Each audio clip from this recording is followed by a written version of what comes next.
The Senate Committee on Foreign Relations will come to order. Welcome, Senator Rubio. Before we start, I'll tell you what we're going to do here. I'm going to make an opening statement. Senator Shaheen is. We will then defer to Senator Rubio. Then we'll go. Excuse me. He took your chair and thinks he's running the place now, kind of like you did. Anyway. We'll then have your statement, Secretary Rubio, and then we're going to open it up to a round of 5-minute questions. Before we talk any further about what we're going to do, I want to talk a little bit about what we're not going to do.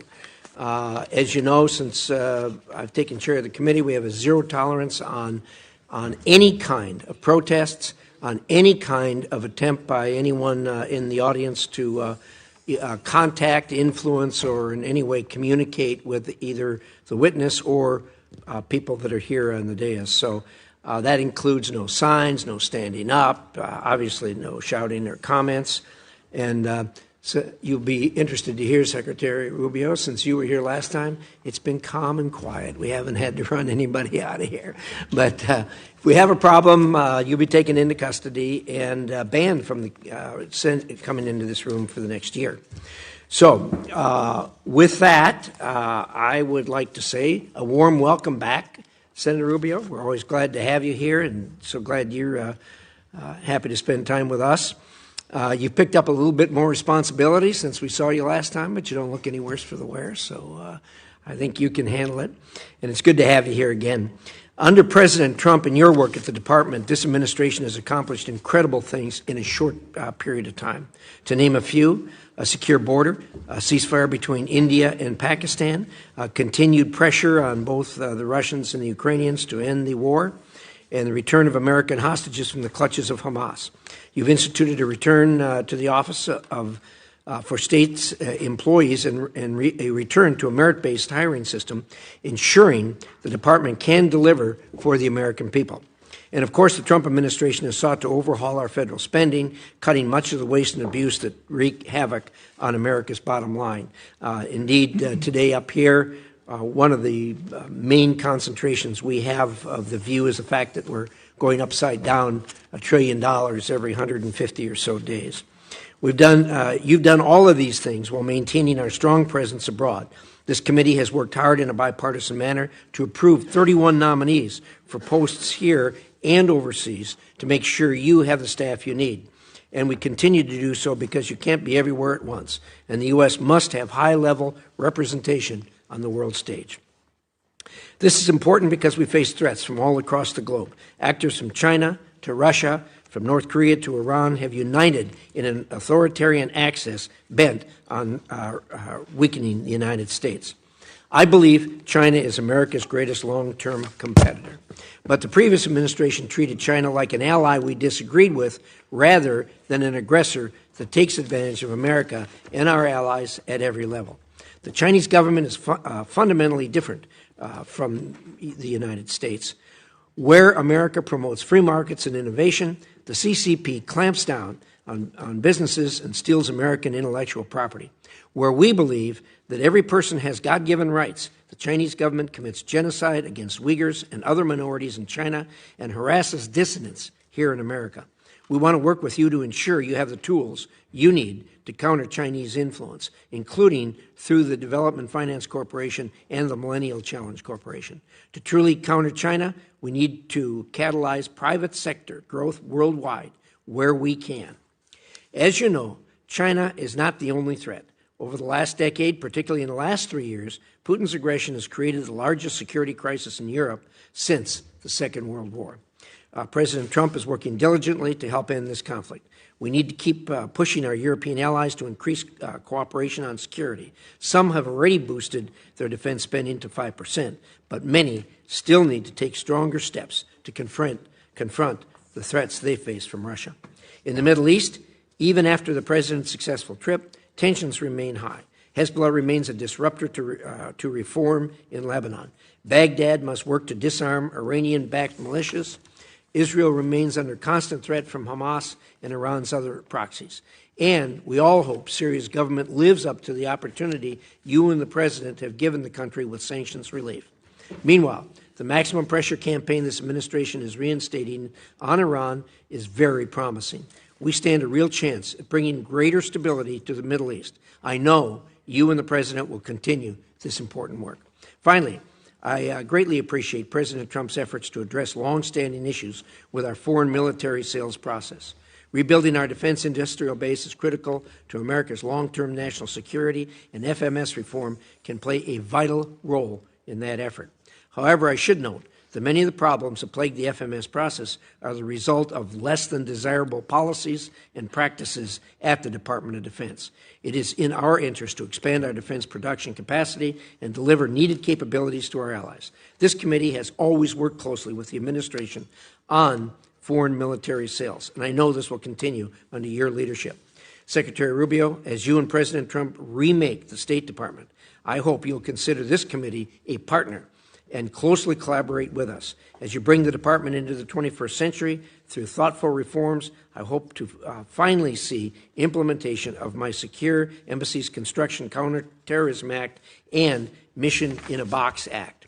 These laws will help build new embassies easier, faster, and more cost-effectively, consequently freeing our personnel to conduct diplomacy abroad that advances American interests while better positioning the U.S. government to outcompete adversaries like China. Everyone who sits or has sat on this dais, including you, cares deeply about America's standing in the world. I look forward to hearing your vision for the ongoing State Department reorganization and how it will protect our national security interests. Thank you again for coming today. Again, a warm welcome, Senator Shaheen. Thank you, Mr. Chairman. Secretary Rubio, welcome back. 4 months ago, you sat in that chair and you said that China is, quote, the most potent and dangerous near-peer adversary this nation has ever confronted. You called China an industrial competitor, an economic competitor, a geopolitical competitor, a scientific competitor. I believe you were right. And yet, this administration has eviscerated 6 decades of American foreign policy investments, undercutting our ability to compete with adversaries like China. And Beijing is not just sitting back. As Elon Musk took a chainsaw to USAID and you proposed cutting 83% of foreign assistance programs, China has promised increasing its diplomatic budget by 8.4%. As we move to reduce our diplomatic workforce and discuss closing U.S. embassies, China has more diplomatic missions than any other nation on Earth. And as the U.S. canceled PEPFAR, our most successful program fighting HIV/AIDS, China has been happy to replace our global health efforts across Africa and Asia. As this administration distracts from serious national security issues with threats against Panama and Greenland, Xi Jinping has welcomed Brazil's president and other Latin American leaders pledging more than $9 billion in investments. And as the U.S. has shuttered Voice of America and Radio Free Asia and crippled the State Department's ability to counter foreign propaganda, China pours billions into propaganda, spreading lies and eroding trust in the U.S. As this administration imposes tariffs on our closest allies, China is courting them in Europe, in Asia, and in our own hemisphere. Beijing is making the case that they are, and the term they are using is frightening, they are a more reliable partner than the United States. And it's not just our allies. Xi has deepened ties with Putin, shielding the Russian economy from sanctions. Because of that, and because President Trump has given away our leverage, Putin doesn't feel pressured to agree to a ceasefire in Ukraine. And for all the administration's talk, for all Elon Musk's promises, according to reports, DOGE has not saved a dime. CBS News reports that the federal government has spent $200 billion more in its first 100 days than it did last year. And according to the Partnership for Public Service, DOGE's cuts might cost American taxpayers $135 billion this year. This is in addition to the costs to American families and businesses stemming from the president's trade war. I recently met with a New Hampshire company that provides ball bearings to the aerospace industry. They do a lot of their business with defense. Their lead time for steel has gone from 20 weeks to 2.5 years because of the tariffs on steel. We can't support our defense industry with a 2.5-year lead time on steel. According to the Yale Budget Lab, consumers face an overall tariff rate of 17.8%, which is the highest since 1934. That's $2,800 per household each year. And these tariffs amount to the largest tax increase during peacetime in U.S. history. 4 months ago, Mr. Secretary, you said we were going to be safer, stronger, and more prosperous. But whether it's President Trump's deals with the Sinaloa cartel to let cartel members into the United States, or watching masked agents abduct a Tufts college student, I don't feel safer. With Canadians canceling summer trips to New Hampshire and hurting our tourism industry, I don't feel more prosperous.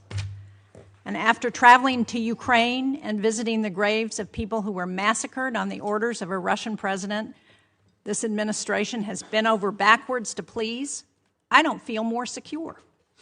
To your credit, Mr. Secretary, your trip and the statement from President Trump that he will be lifting sanctions on Syria was welcome news. And you've worked to restart some programs and grant waivers to others. But contrary to what we've heard, life-saving health and humanitarian aid is still not flowing in any meaningful way. My staff was just in Africa. We have photos of the empty shelves and closed-down clinics. We were promised a golden age for America, but instead our disease surveillance programs are down, our counterterrorism programs are in chaos, the ceasefire in Gaza has ended and fighting has begun again, and we have unilaterally disarmed against some of our most dangerous adversaries. You know, one of the things that I'll never forget in the past 4 months is my trip to Ukraine, where we stopped in Poland, which has been one of the most pro-American countries in the world. But because of the cuts and the stop work orders, we met with one civil society leader who was working with Ukrainian refugees. And he said to me, to the Codel, we always looked up to Americans. You were our trusted ally. My trust in America is broken. They were told to remove all the American flags with the halt on assistance to foreign assistance. Removing all the American flags is a sad commentary on the foreign assistance legacy for this administration. American flags coming down around the world. Thank you, Mr. Chairman. Well, thank you, Senator Shaheen. Secretary Rubio, there appears to be a modest disagreement in view of the condition today. It's your turn. Close the gap for us, please. Thank you. It's an honor to be here on behalf of the National Archives, and in addition to... We don't have time for you to list. Okay, well, we'll focus on state today. I appreciate the opportunity to speak to you today. You know, when I came here 4 months ago, I told you that what I wanted was a State Department that was at the heart and soul of American foreign policy, that it was the single biggest driver both of action but also of ideas, and we're well on our way to achieving that. And the way I'll talk about some of the individual things we've accomplished during that time, but first let me explain sort of some of the processes by which we seek to arrive at it. The first is a reorganization of the way the State Department functions.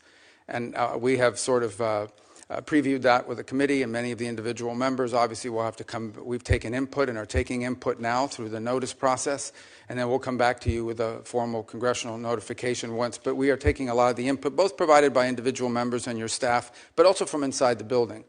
But if I could simplify, the goal is this, and that is... Yeah, all right. First...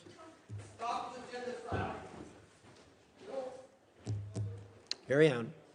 The goal is to drive power and action in our agency to the regional bureaus and to our embassies on everything we do.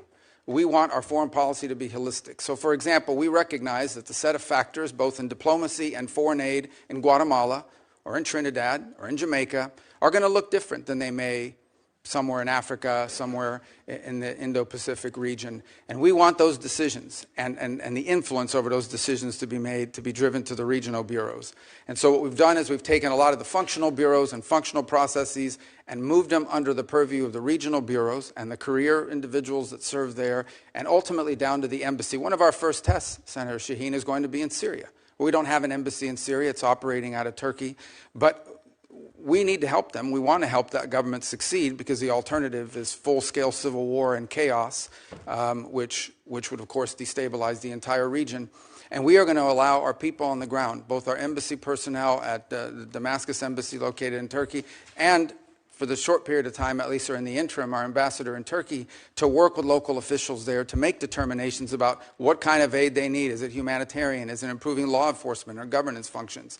We think it's going to be the first test of this new model, but I strongly believe that our decisions and the power to drive decisions and the decisions and the inputs that we're taking have to be driven in many cases from the bottom up, not from the top down, and focused on the fact that there is unique sets of factors in individual parts of the world that require different priorities and attention. And ultimately, foreign policy, mature foreign policy, requires a balancing of interests.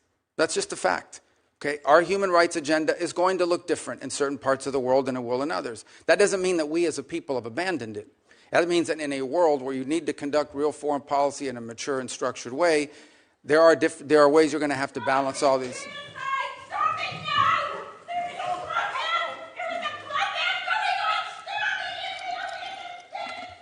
Actually, Senator Rubio, we're making progress. There's protesting in English now. Oh, remember that? Yeah. Remember last time.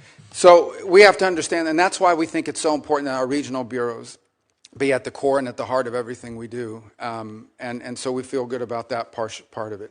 By the same token, I think critical to this are some of the reforms we're trying to make to foreign aid. And I said when I appeared before this committee, everything we do has to make us stronger, safer, or more prosperous. So we've undertaken a review of our foreign aid.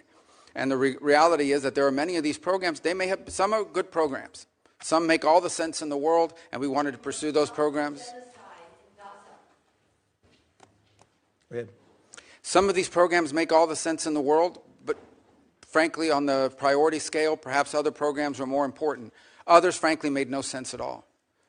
We can talk about some of those programs today. We funded things around the world that made absolutely no sense. I will say this, even with the reforms we put in place and what we're suggesting is changes to our foreign aid, we still will provide more foreign aid, more humanitarian support than the next 10 countries combined, than the entire OECD, and far more than China. China doesn't do humanitarian aid.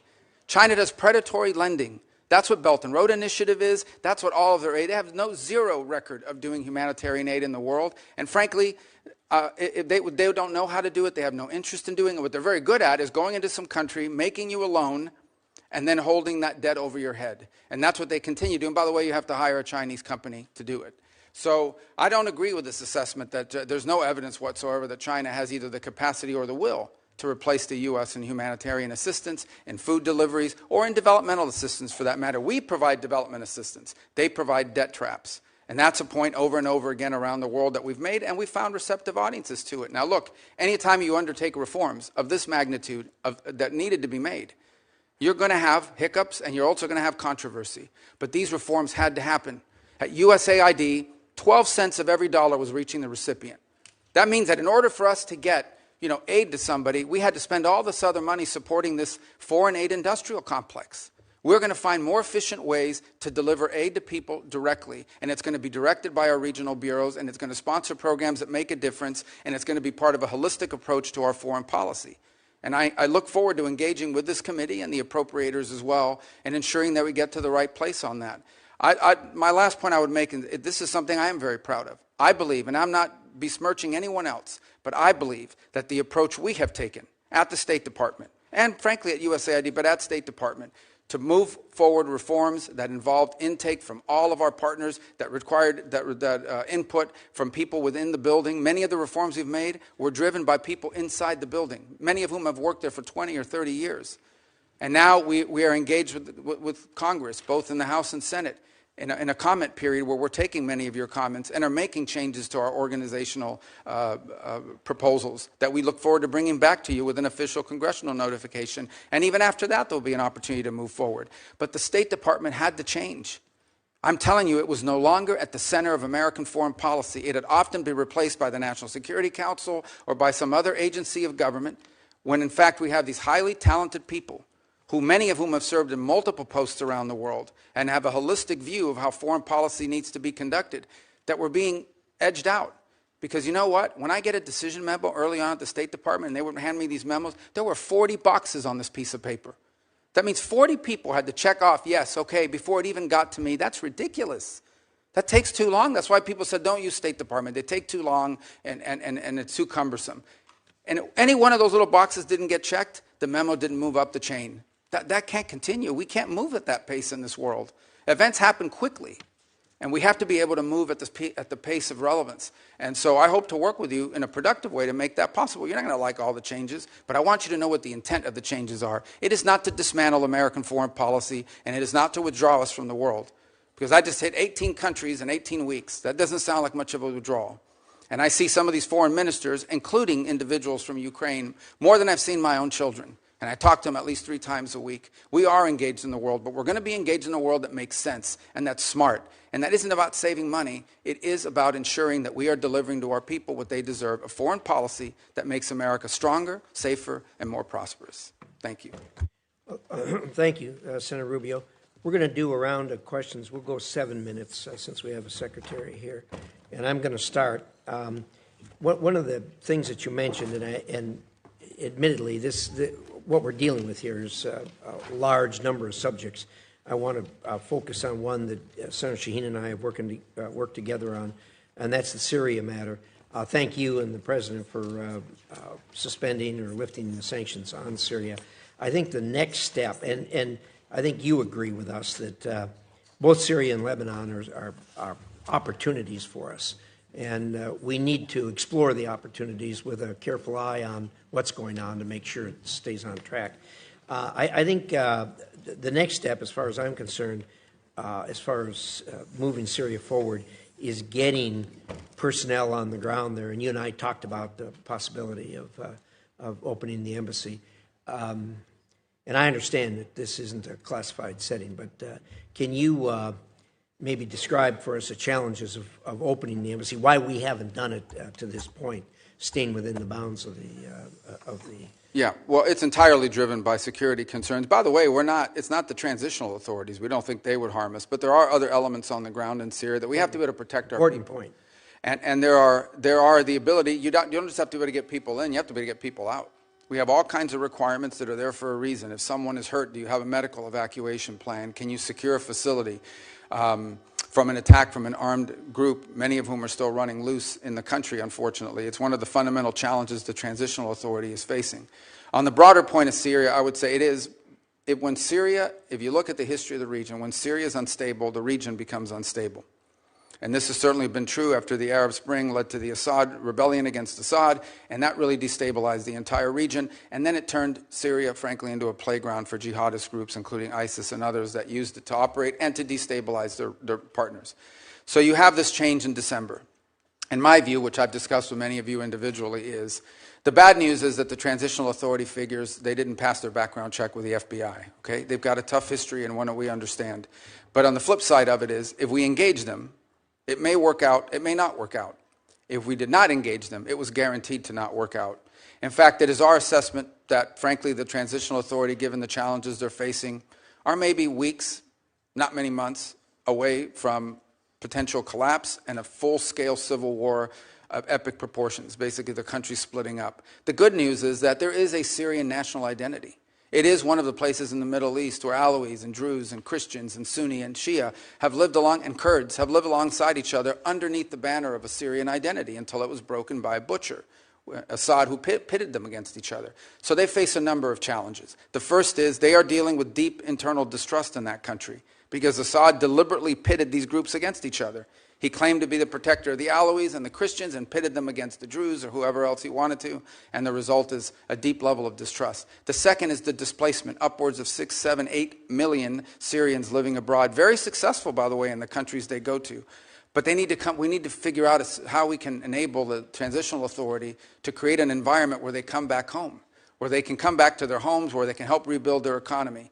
But what prompted the president to move quickly on sanctions? Because we had a plan. We engaged with the foreign minister at the UN here in New York. We gave him a visa to come into the country. We allowed their finance minister to come to World Bank meetings here in Washington, D.C. The next step was I was going to meet with the foreign minister, and some of you may have met with him already at Munich, but I was going to meet with him in Turkey at the NATO gathering. But the president had an opportunity to meet with al-Shara, and frankly, he made a bold decision. I'll do it. I'll meet with them under the Saudis and the Turks that encourage that. And the rationale and the reason is we need to, right now, the most important thing is that partnering nations, the nations in the region want to get aid in, want to start helping them, and they can't because they're afraid of our sanctions. So they don't. The lifting of the sanctions, its most immediate impact will be to allow neighboring countries to begin to assist the transitional authority to build governance mechanisms that allow them to actually establish a government, unify the armed forces under one banner and the like. But I want to be frank, that won't be enough. You know, with the Caesar Act, we can issue waivers, but these waivers, because of expirations on them, are not going to attract the kind of foreign investment. Ultimately, there's going to have to be something done congressionally or more comprehensively to ensure that if the right steps are taken, we can create an environment for private sector growth that begins to provide economic opportunity to the people of Syria.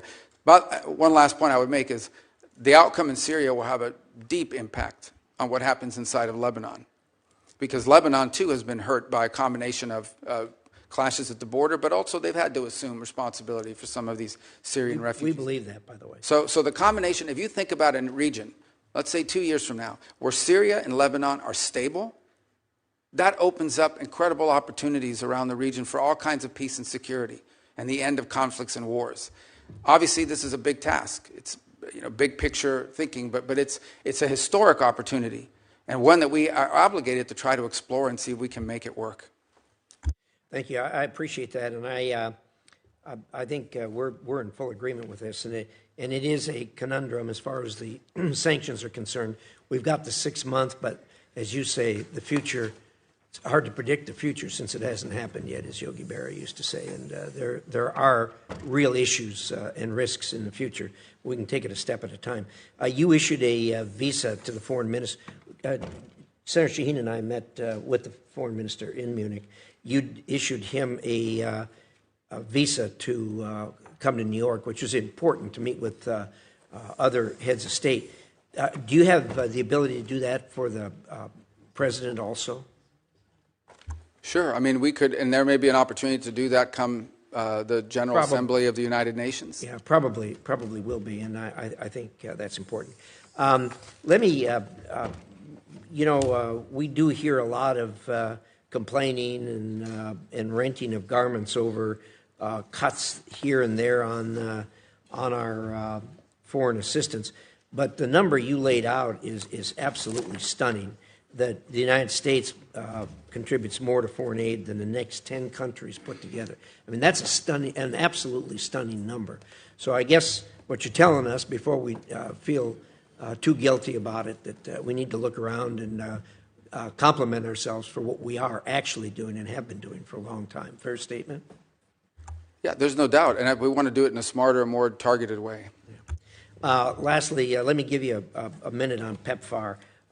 People talk a lot about the cutting in PEPFAR. And I think virtually everyone here supports PEPFAR. But you've done some things to it to make it better. Can you give us a short dissertation on that? Very short, please. 85% of PEPFAR is functional right now. I know there was some hiccups on the payment systems, not the waivers, the payment systems, because it goes to Treasury. Treasury has to push the money out. And there were some hiccups, which I acknowledged in conversations with many of you, but we have fixed that program and the money's flowing. So 85% of PEPFAR is functioning and is operating. There was reduction in about 15% of or individual pieces of the program, but PEPFAR today stands at 85% of functionality. And you know, when I hear these stories about, well, the money's, we're moving money out of the building every single day, 20 million one day, 35 million the other. I mean, money is moving out the door. It's going to somebody. Some of it is going to pay for work that was conducted in December, January, February before the freeze, so we are paying back invoices on some of them. But most of it, a lot of it, is going towards ongoing programmatic activities that are approved and that we've either through a waiver and or approval process are moving forward on. Thank you. Appreciate that. Senator Shaheen. Thank you, Mr. Secretary. I have a number of questions, but I first want to go back to what you had to say about China, because I agree that their efforts are predatory. But I think somebody may be missing what they are doing in response to our ceasing of foreign assistance in places. And Mr. Chairman, for the record, I'd like to submit this fact sheet. The PRC supporting international assistance as U.S. withdraws. It's dated April 29th.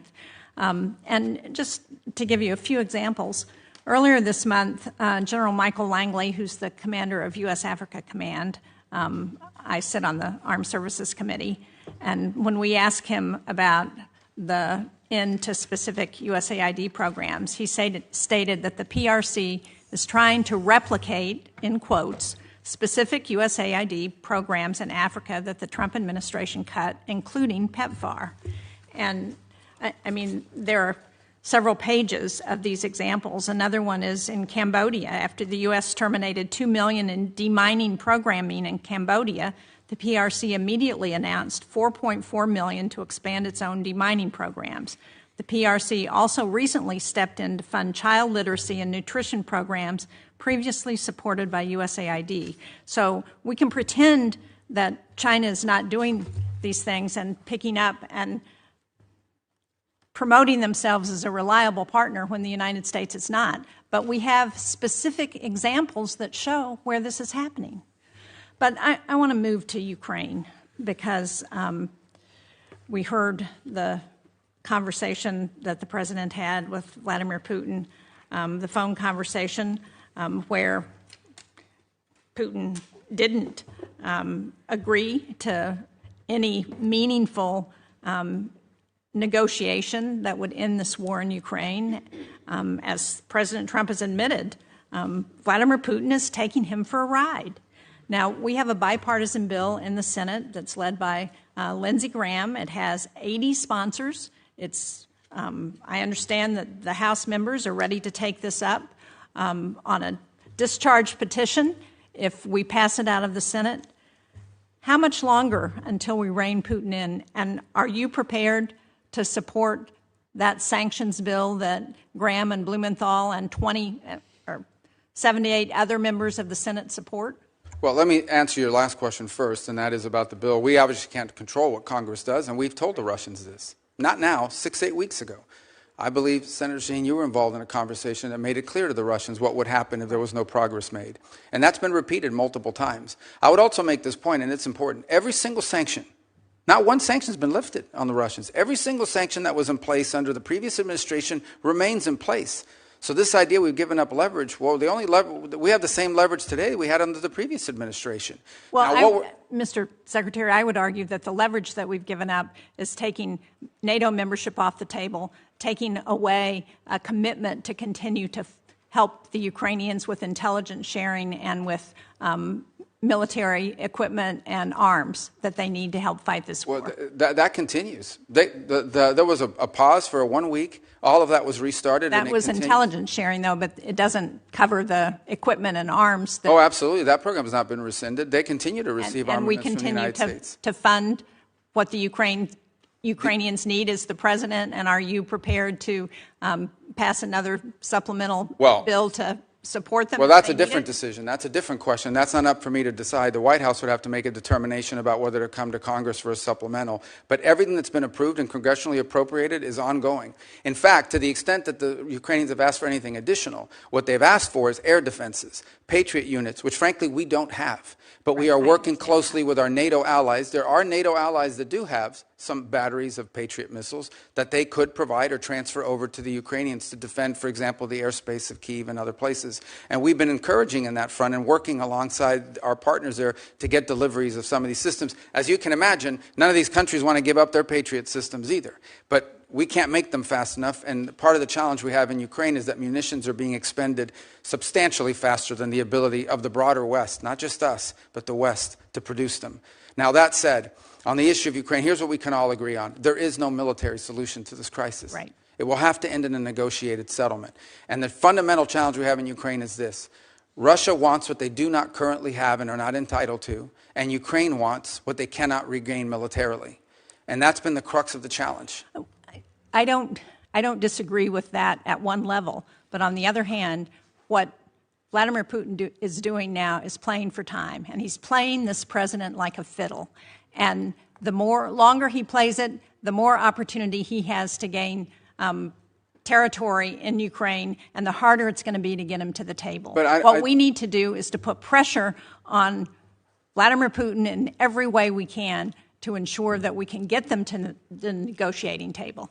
Well, I disagree with this playing with a fiddle analogy, because the truth of the matter is when Vladimir Putin woke up this morning, he had the same set of sanctions on him that he's always had since the beginning of this conflict, and Ukraine was still getting armaments and shipments from us and from our allies, and the European Union is about to impose additional sanctions, and the U.S. is looking for no Patriot batteries to be able to transfer from other NATO nations into Ukrainian hands. And what the president's trying to do is end a war. He's trying to end a bloody, costly war that neither side can win, and people are dying every single day. But this notion that I don't, what has Putin gained throughout this? He hasn't gotten a single concession. He hasn't gotten a single sanction lifted. And the more time he gets without additional pressure on Russia, the more incentive he's got to continue to gain territory and continue to play for time. But I want to just get to a final question because my time is running out, and that is, I recently wrote a letter to you about the issuance of executive orders on thousands of Afghan allies. These are people who fought alongside our military during the war in Afghanistan. They've been stranded in Qatar and Albania and Pakistan and Afghanistan. These are individuals who have been vetted already. They're ready to travel to the United States. And the question I have is this administration going to allow them to come to the United States as it promised? Because unless we're willing to keep our commitments to those people who were willing to fight and die alongside of us, then how can we ever ask people to do that again? Yeah, a couple points. Some of those are I think the issues that is getting mixed up here is whether we are going to pay for them to fly to the United States once a visa is issued, or whether they have to find their own transportation to the U.S. So there's two separate topics: our payment to move people forward, but also the issuance of the visas. And when that is still going through an internal review as to who is going to be allowed in, there's been a review of the vetting process that's been used. Frankly, there have been some errors found in the previous vetting process that we're concerned about, and I'm separating out from that audience people who we have closely vetted because we've been working alongside them for many years with regards to their service alongside our intelligence forces or special operators on the ground from the broader. Remember, they're also bringing dependents with them. And so there were some concerns early on about freezing or slowing down this program until we could determine whether we were properly vetting people to come towards the United States. And that process is ongoing, and I think we'll have more concrete answers for you, which I know is not satisfactory at this moment, but we've obviously had a lot going on. But this is something that we've heard a lot from both our DoD partners and others in the intelligence community, and we're working to make progress on that. I'm out of time, but just to clarify, on last week, Secretary Noem announced that temporary protected status, which I understand is not exactly the same, but for over 8,000 Afghans would end on July 12th.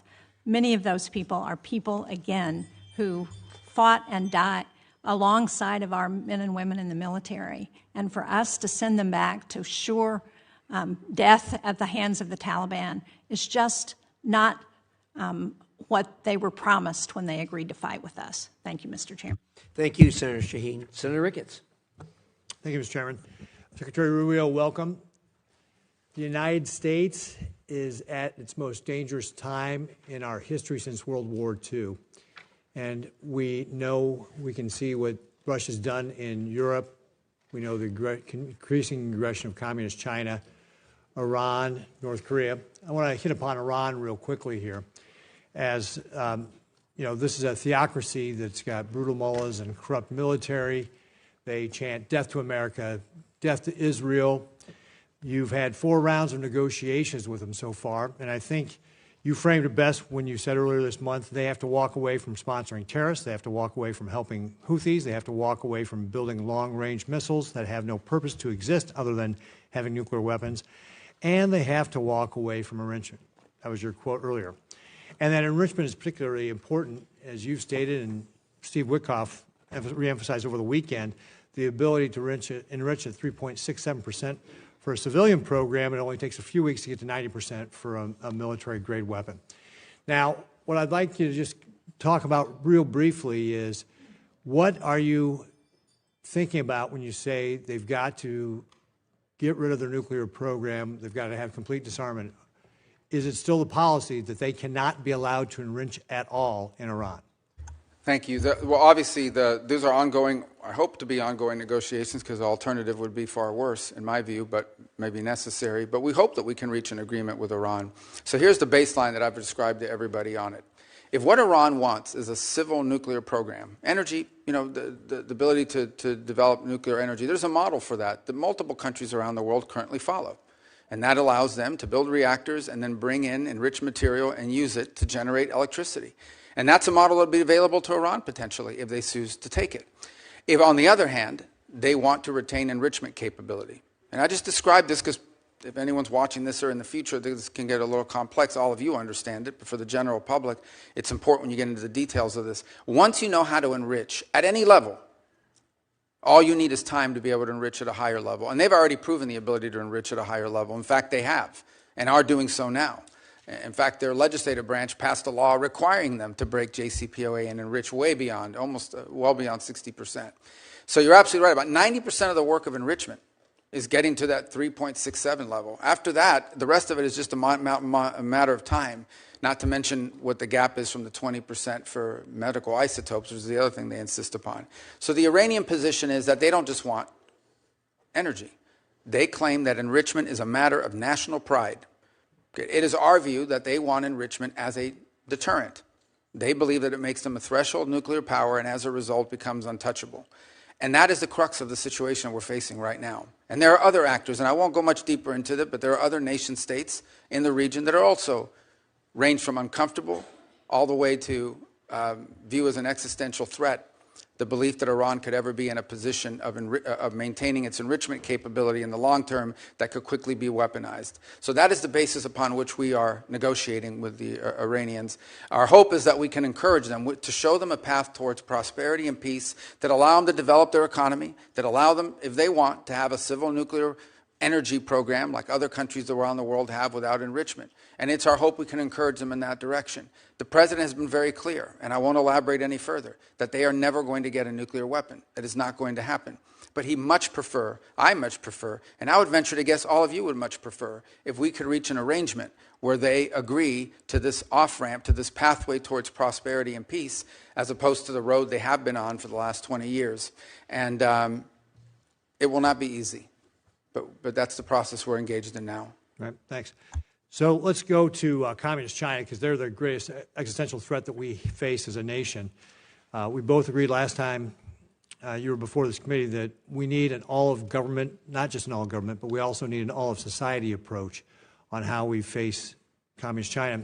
This was illustrated in a recent table talk exercise that I did with Sarah Coons and others, and I'm talking about contingency where Beijing tries to do an energy quarantine on Taiwan to force them to capitulate. And obviously unlocking Americans' energy is one of the ways that we can help counter this with LNG and biofuels, some of our strongest tools to be able to help our allies and partners. Cutting red tape, unleashing American energy in the private sector, we're positioned to be an energy supplier here of choice. But we need the infrastructure in place, and that includes having a West Coast LNG terminal. Can you talk a little bit about what you're thinking about when it comes to this type of contingency with regard to an energy quarantine in Taiwan and how the administration would approach that? Well, first of all, it would be devastating. And the U.S., as you know, has agreements in place and assurances it's made on maintaining the status quo in that region, and those will remain viable without trying to be alarmist here. We know what those are, and we hope that never happens. But I think the broader issue that you touch upon, which I don't think is widely understood, again, members of the committee who follows this closely understand it, but more broadly, is the dangerous imbalance that has developed between China and the rest of the world on a number of fronts. The first is on access to rare earth minerals, which they have secured access rights all over the world on virtually every continent. They are predominant and or leading in their access. And it's one of the points of frustration that I have. You go to a country and you see how much money we've given in humanitarian aid, but when it comes to rare earth mineral rights and exploited, rights to natural resources, it's all on the Chinese side. So where's the connection between the aid we give to help countries survive and the fact that the Chinese are going in and somehow from these governments, bribery or otherwise, getting a hold of all these rare earth minerals and leases and contracts all over the place, not just in Africa, in Latin America, all over the place. The second is processing. They process all these rare earth elements. So we are literally, if they decide one day we're going to cut the world off, and they've threatened to do so to some extent with these trade negotiations, you won't be able to build an engine in this country. You won't be able to build a rocket or any of the things that we use in daily life. This is a very dangerous situation that's developed that has to be addressed as well. A lot of it will require domestic changes in our own country and building up our own domestic capabilities, for example, to refine rare earth minerals and to process, but also just to make things. Pharmaceuticals, another dangerous imbalance. We were, all this talk about them getting close to the Europeans, they're dumping on the European market. They're dumping electric cars. They're dumping all kinds of products because they're overproducing. They don't consume. So they dump all these products onto the European marketplace. But you know what the Europeans are very concerned about, the Italians in particular? They used to lead the world in pharmaceuticals, at least in the precursors and the key elements and the basic ingredients. Now the Chinese dominate 80-something% of that industry. They could cut off our medicine. So I think when you talk about energy, I could apply that to a host of critical industries in the 21st century. If we don't address that imbalance, which is what we're hoping to do with some of the trade proposals, but also domestic matters that the administration is taking on, we're going to be in real tough shape here very soon if we're not already. Thank you very much, Mr. Secretary. I see my time is up, but I look forward to continuing to talk with you about how we can create this all-of-society strategy to be able to fight back against Communist China, because you just laid out a lot of the things that we're at risk at, and we have to have a way to be able to push back on them so that they don't decide to try to take Taiwan by force or try to do an energy quarantine, which could lead to a war which would be devastating for everybody. Thank you, Mr. Chairman. Thank you. A sobering analysis of where we are on the supply chain. Senator Coons. Thank you, Mr. Chairman, Ranking Member. Thank you, Secretary Rubio. Look forward to 2 sessions together today. This afternoon, you'll be in front of the Appropriations Subcommittee. And I think there's going to be some themes across both of these. First, I think we all agree that China poses our single greatest geopolitical threat and that we have no choice but to deter China across the board and to outcompete China. Senator Ricketts and I just traveled to the Philippines and Taiwan and saw directly the challenges that we face there and regionally. And you've recently had some significant successes, the DRC, Rwanda, peace transition, the avoidance of escalation in India and Pakistan, the opening towards Syria. But I also frankly think that there's been a real lack of coordination and some serious harm to our standing in the world with some of the countries that we have worked most closely with over decades.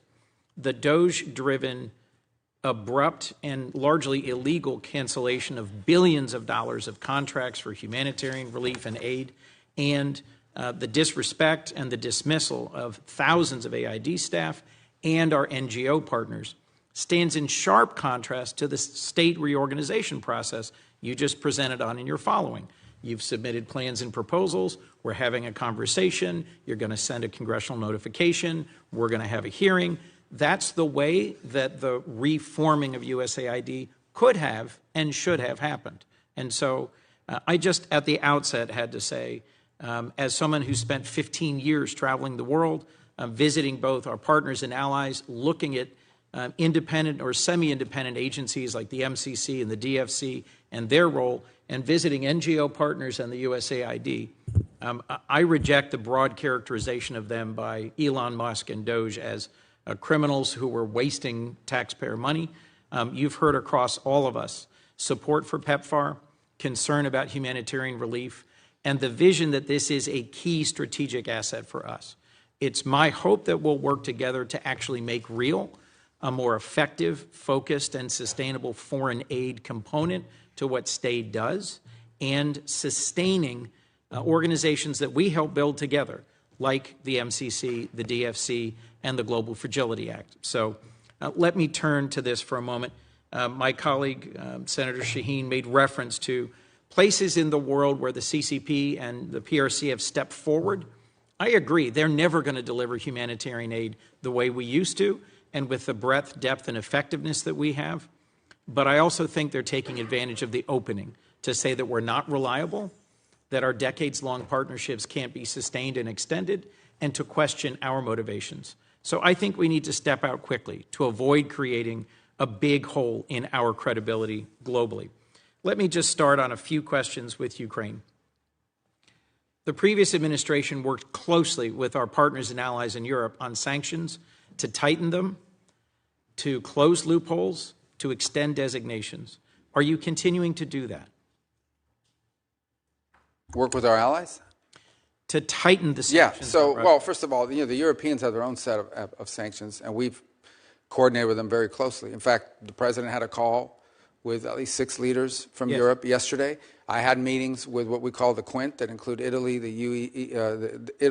France, the UK, the Germans, the French. So we are in constant contact with them on the work that they're doing. And they're proceeding along their own route. And in fact, in our conversations in the past with the Russians, we made clear to them that the Europeans and ultimately will have to be at the table because they have their own set of sanctions that they're imposing. So the answer to your question is we have worked very closely with them. The president understands fully the options he has available to him, some of which are represented in the bill before the Senate. In the bill before the Senate that Senator Graham and others have led and that I co-sponsor, I think we have an opportunity to put more pressure on Russia and to push Putin to get to the table and to agree to a just and enduring peace. Do you support that sanctions bill? And do you think we should continue to arm Ukraine and to strengthen the sanctions against Ukraine in order to create the conditions for a real negotiation? Yeah, look, it may come to that point. If, in fact, it is clear that the Russians are not interested in a peace deal and they just want to keep fighting a war, it may very well come to that point. The president has made that in the past. Our belief, the president's belief, is he believes that right now if you start threatening sanctions, the Russians will stop talking. And there's value in us being able to talk to them and drive them to get to the table. We'll see. Look, they have to do this. No one's claiming that this is a guarantee. President Zelensky reversed himself, showed up, was ready and willing to negotiate. And Putin, I think, my view, continues to play for time. Well, so I hope that we can work together to put more pressure on Putin to get to the table and to resolve this. The other thing that I see clearly, and I think many of my colleagues do, is that what happens in Ukraine sets the table for what happens in the Indo-Pacific. That there's an increasing coordination between the Russians, the Iranians, the DPRK, and the PRC. Do you see that as well, Mr. Secretary? Well, we remind our European allies every day that were it not for China, Russia would not be able to sustain this. And they're fully aware of that. And obviously, we all understand the presence of the North Koreans and the Iranian role in this as well. But by the same token, I would say there's a flip side to that, and that is every minute we spend, every dollar we spend on this conflict in Europe is distracting both our focus and our resources away from a potential for a much more serious and much more cataclysmic confrontation in the Indo-Pacific. So the answer is yes, they are related, but they're related both ways. They're related on the one hand by the precedent that it could set, but they're also related by the fact that every minute that we spend on this conflict that cannot be won by military means, every resource that's expended into it is money and time that's not being spent on preventing a much more serious confrontation from a global perspective in the Indo-Pacific. You made the point earlier that, in your view, we did not coordinate well enough between countries where we for decades had done humanitarian aid, disaster relief, public health work, and countries that ally with China in terms of resource mining and processing. One of the countries we visited was the Philippines. The Philippines is the most disaster-prone country on Earth. They have more typhoons, volcanoes, earthquakes than anywhere else, and they are a treaty ally of the United States. Yet we abruptly canceled a whole series of programs that provided disaster assistance, development assistance, and humanitarian aid. My hope is that we will work together to follow an appropriate and legal process to reform foreign aid and to align it with our values and priorities.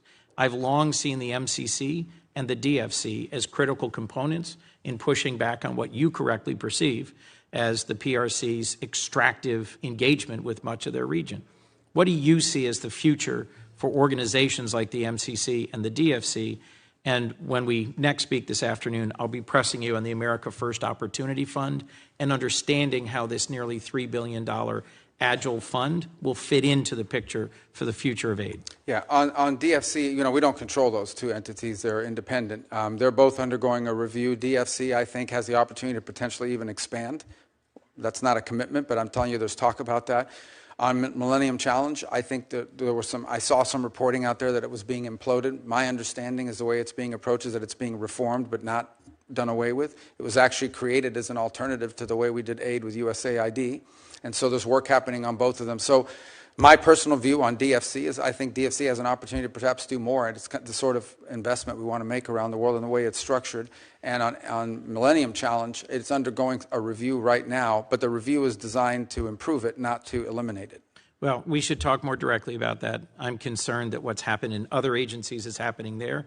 The overwhelming majority of the headquarters staff being suspended or fired, and then compacts eliminated more quickly than it's being reformed. Same thing with global communications through USAGM, Radio Free Europe, Radio Free Asia. I'm concerned that we are conceding spaces to the PRC when we should be working together on a shared objective, which is to deter and compete successfully with the PRC. Thank you.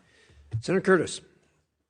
Thank you, Mr. Chairman. Mr. Secretary, as you talked about visiting 18 countries and not being with your kids, I had a pain of guilt with you being here today, but thank you for making this a priority and being with us today.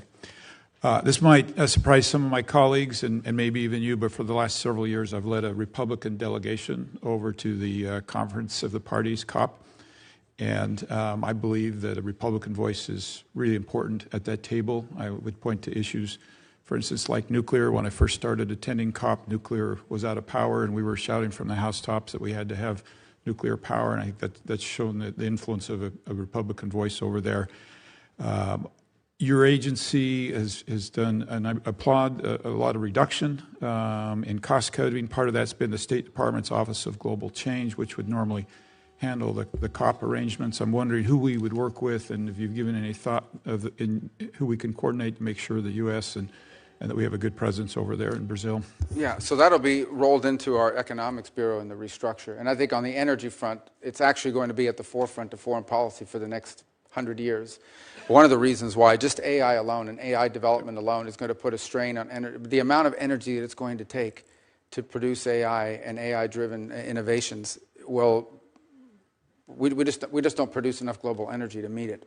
And so it's going to provide two things: the strategic opportunities for nations that can deliver cost-efficient energy and in a sufficient volume. It's going to become an enormous opportunity for these countries to be leaders in the AI space. But the other is it's going to put a strain on everybody else because it's going to use up those energy resources. So we need to be at the table to have conversations about how, not just what our role in energy is, but how we help invest or partner with countries that have a supply of energy. So as an example, Paraguay has a hydroelectric plant right now, and they were in a long-term deal with Brazil where they sold them 50% of the energy being produced. That deal is now expired. They're trying to figure out what to do with the 50% of electricity generated by hydropower that is no longer going to be going to Brazil. And they can't put that in a tank and ship it overseas. So someone, if they're smart, is going to go down to Paraguay and open up an AI facility. Guyana has just made extraordinary discoveries on natural gas and oil. This is a country that's going to become incredibly rich very quickly and has an opportunity to both invest that wealth to develop their society, but also become a platform for other industries that could help strengthen the region. For the sake of time, I just would love to work with the State Department on that, make sure we have a good presence for that message. I also believe the United States can carry a message that you don't have to give up affordability, you don't have to give up reliability, and we can also be clean. I think that's a really strong message for us.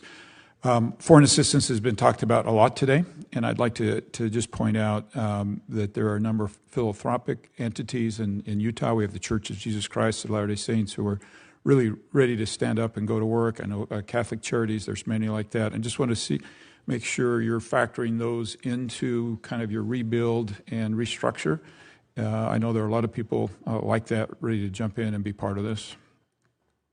Absolutely. And just to go back on foreign aid for a moment, we're going to be doing foreign aid. We're going to be doing humanitarian relief, disaster relief. We're going to be doing all the things we've done before, maybe not some of the same projects, but we're going to be doing all of it. The difference is it's going to be coordinated out of the umbrella of the State Department, and it's going to be part of a cohesive, coherent foreign policy. And it's going to be driven by our embassies and our regional bureaus.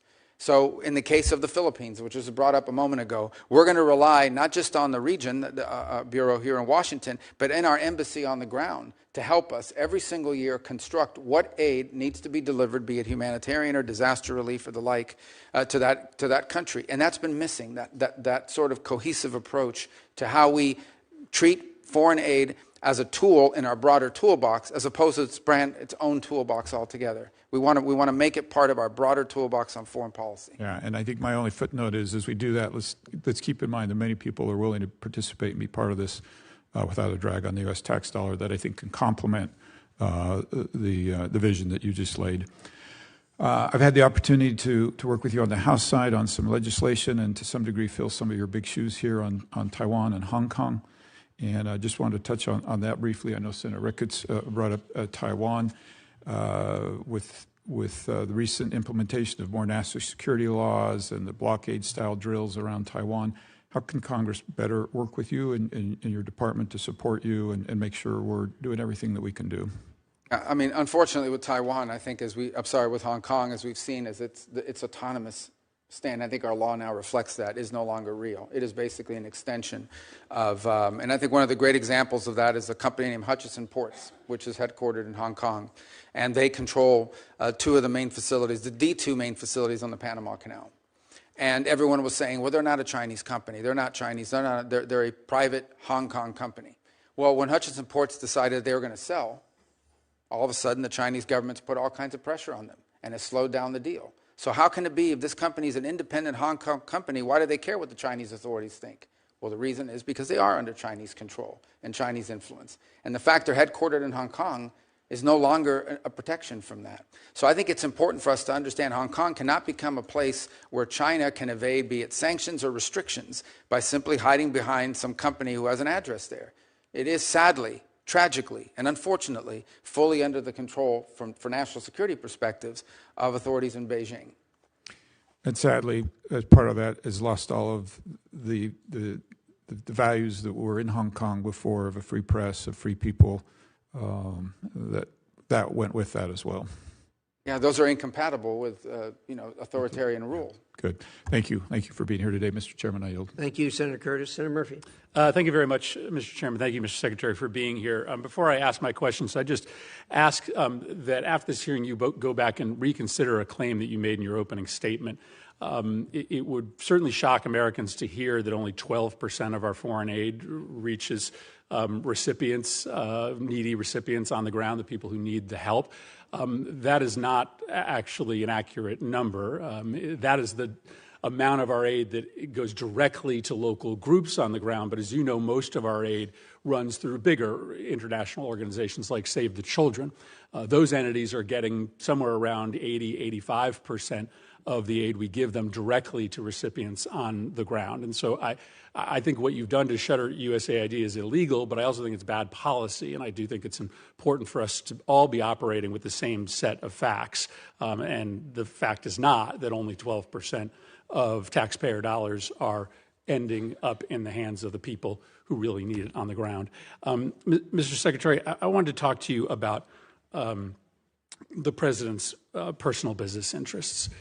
During his first term, he made the decision to not enter into any new business deals during his presidency, that Trump-affiliated businesses would not enter into any foreign business arrangements. And that made sense because obviously it can be confusing for foreign governments to know how to try to win favor with the U.S. government if they have one route, making concessions that are good for U.S. national security, and they also have another route, which is perhaps helping the president's business interests. The president obviously changed that policy, and in this administration, his business interests are announcing new agreements and new investments into those business interests by foreign governments. And I think it stands to reason that creates a real problem for foreign policy, and it creates a problem for foreign governments in which they don't exactly know what the best way is to try to get on good terms with the U.S. government and with the White House. Is it to do what's right for American national security, or might it also be to do a business deal with the President of the United States or the entities that he controls? Just to clarify, when the President's businesses are engaged in negotiations, for instance, with the UAE, on their stablecoin business. There was this big investment announced recently. You are not part of those negotiations. Those are being done by the president's family or those representing the president's business. Yeah, I'm not aware the president's involved in managing any business. He's other than the presidency of the United States. His family is allowed to make business deals. They continue to operate the enterprises that his family ran.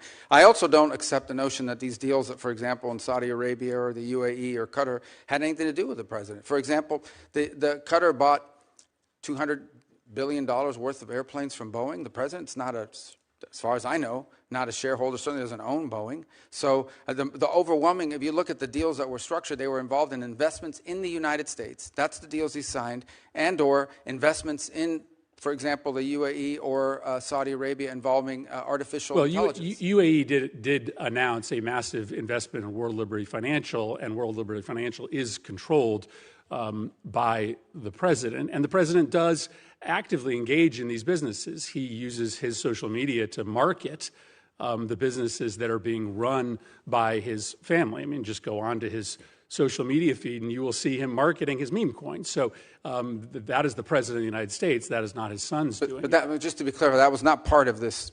That was not an announcement as part of this trade visit that was conducted into the Middle East. Well, whether or not it was made during the time the president was there are obviously business deals being done between Trump entities and these countries. Let me ask you about the one that is probably most confusing to this committee, which is the planned gift of a plane to either the United States government or the president.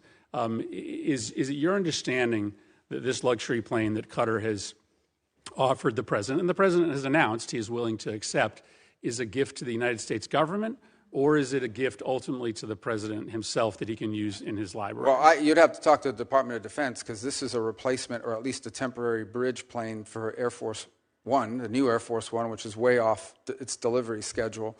And so that would have to be with the Air Force. They operate Air Force One. My understanding of it basically has been from the very beginning that this is a plane that was identified after talking to Boeing about what other planes around the world would fit the bill that are out there that could be used now. They identified the ones that Qataris had as an opportunity for one, and as a result, or the UAE had that as opportunity for one, and that's how that deal was. And it's not your understanding that the plane ultimately will belong to the president or to the president's library after. Well, I'm not involved at that level of it. I've never heard that before. What I've heard is that plane will replace Air Force One, which is an Air Force plane.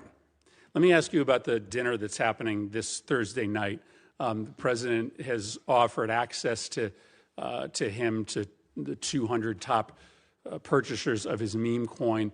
Reports are that maybe about half or more of those individuals who will be meeting with him, many in a VIP reception, are foreigners.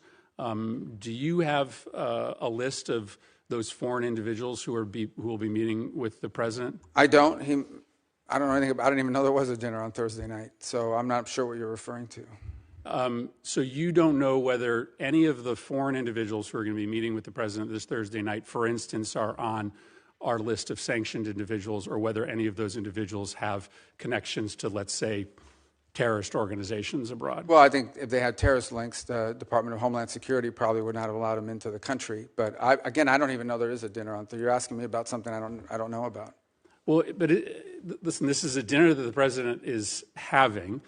It is likely going to involve some very significant foreign interests. You have to be pretty wealthy in order to be able to get inside this dinner. Isn't that a relevant question for the Secretary of State? Yeah, I'm not the social Which foreign secretary, interests are going to be speaking to the president? I mean, it's kind of naive to believe that they aren't going to be in that room talking about national security matters. Well, I don't think that that's the case at all, because I would be aware if it was the case. The truth of the matter is I interact with government officials and others in governments of other countries. That's what I don't say. You're asking me about a dinner I don't know anything about. I can't answer you because I don't know anything about this dinner. It's the first I heard of it. Like I said, I don't keep the president's social schedule. It's not on my phone. It's not in my pocket. I don't even know. I can't comment on a dinner I know nothing about. Yeah, I think that represents a real problem for this committee, because there is clearly a way around the State Department for foreign individuals of significant influence and wealth to be able to directly lobby the president of the United States. But I don't think your that's answer fair. is that you don't know this is happening. Well, I don't know that there's a dinner. That in and of itself is a I don't problem. know that there's a dinner, and I don't know what the guest list is, but I can tell you I've run into the president of FIFA from the World Cup. He's here all the time. I see him. He's a private individual. It's not a government entity, and he's met with the president and is friendly with the president. He doesn't have to go through me to meet with the president. The president has relationships and friends and people he's known for a long time. Some of them are foreigners. That's not unusual. Yeah, but these you're are asking people me he's about a known for a long specific dinner time. and These are implying individuals nefarious who just impact. walk I their way can't into comment a on a meeting on with a the dinner. president. I think you should probably endeavor to get your hands on the list to make sure that there aren't individuals there who are perhaps contravening national security interests that the Well, I don't think Department that's, of I don't State have any is concern about that. prioritizing. Ultimately, I don't have any concern that the president having dinner with someone is going to contravene the national security of the United States. Thank you, Mr. Chairman. Thank you. Senator Kane. Thank you, Mr. Chair. Thank you, Mr. Secretary. In response to an earlier question, you sort of posed a question back. What is one thing that has happened during the Trump administration that has strengthened Vladimir Putin's hand in Ukraine, mentioning that the sanctions were still in place? I just would like to introduce for the record an article dated February 28 from NBC News titled, State Department Terminates U.S. Support of Ukraine Energy Grid Restoration. That'll be entered in the record. I was in Ukraine the day after the Palm Sunday bombing in Sumy and spoke to USAID staffers who'd all been riffed. They're going to be laid off either in the middle of the summer or early September. I'm aware that that's subject to litigation, but they talked about the fact that the grant cancellation canceled a grant that USAID had in place, hundreds of millions of dollars, that has been used repeatedly to restore the Ukrainian energy grid after attacks by Russians. I could give other examples. That is the one that is most present on my mind since I was just there. Mr. Secretary, I want to ask you about the program. It's the United States Refugee Assistance Program, and this is a program that state is the manager of, but together with other cabinet secretariats, DHS and HHS. State plays the lead management role, and it is how to manage the U.S. refugee assistance programs in tandem with contractors who help the United States on that.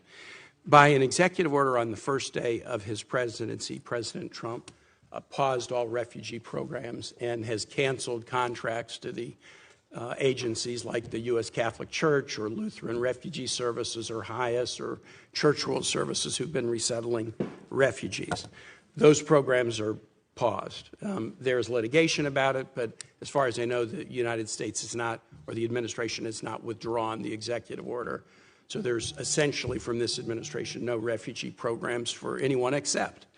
In early February, the president announced a special refugee program for Afrikaner farmers, justified A, by some concerns about South Africa and foreign policy, but B, a claim that these were persecuted individuals. So right now, the U.S. refugee program allows a special program for Afrikaner farmers, the first group of whom arrived at Dulles Airport in Virginia not long ago, while shutting off the refugee program for everyone else. Do you think Afrikaner farmers are the most persecuted group in the world?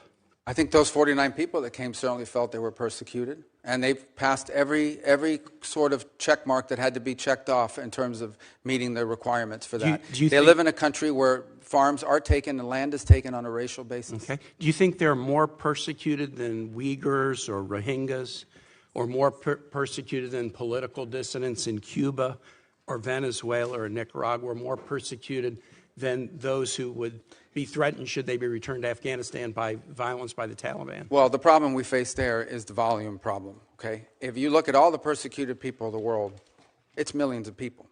They can't all come here. And we had refugee programs. So why prioritize Afrikaner farmers? Well, because it's a small subset, it's a new issue, and the president identified it as a problem and wanted to use it as an example. But that's different from having these refugee programs that were basically spending money to put people up in communities and accommodate them, and it was acting as a magnet. Millions of people in this country illegally, and today the border is sealed. Let me challenge you, and I'm just going to say for the public, if you want to understand about the, quote, persecution of Afrikaner farmers, go look at the composition of the South African government. Since July of 2024, there's a government of national unity, and the opposition party to the ANC, the Afrikaner Party, the Democracy Alliance, is part of the governing coalition.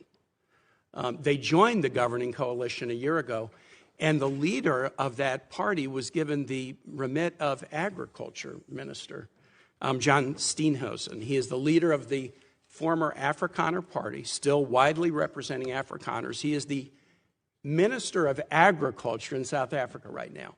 I assert that this claim that there's persecution of Afrikaner farmers is completely specious. Are you aware ever during the apartheid era in South Africa, did the United States establish a special program to allow South African blacks who were treated as second-class citizens in the apartheid program, a special program so they could claim refugee status in the United States? No, because I was probably in 9th grade or 8th grade at the time. Yeah, well, then I don't expect you to know. I'll just tell you, never has there been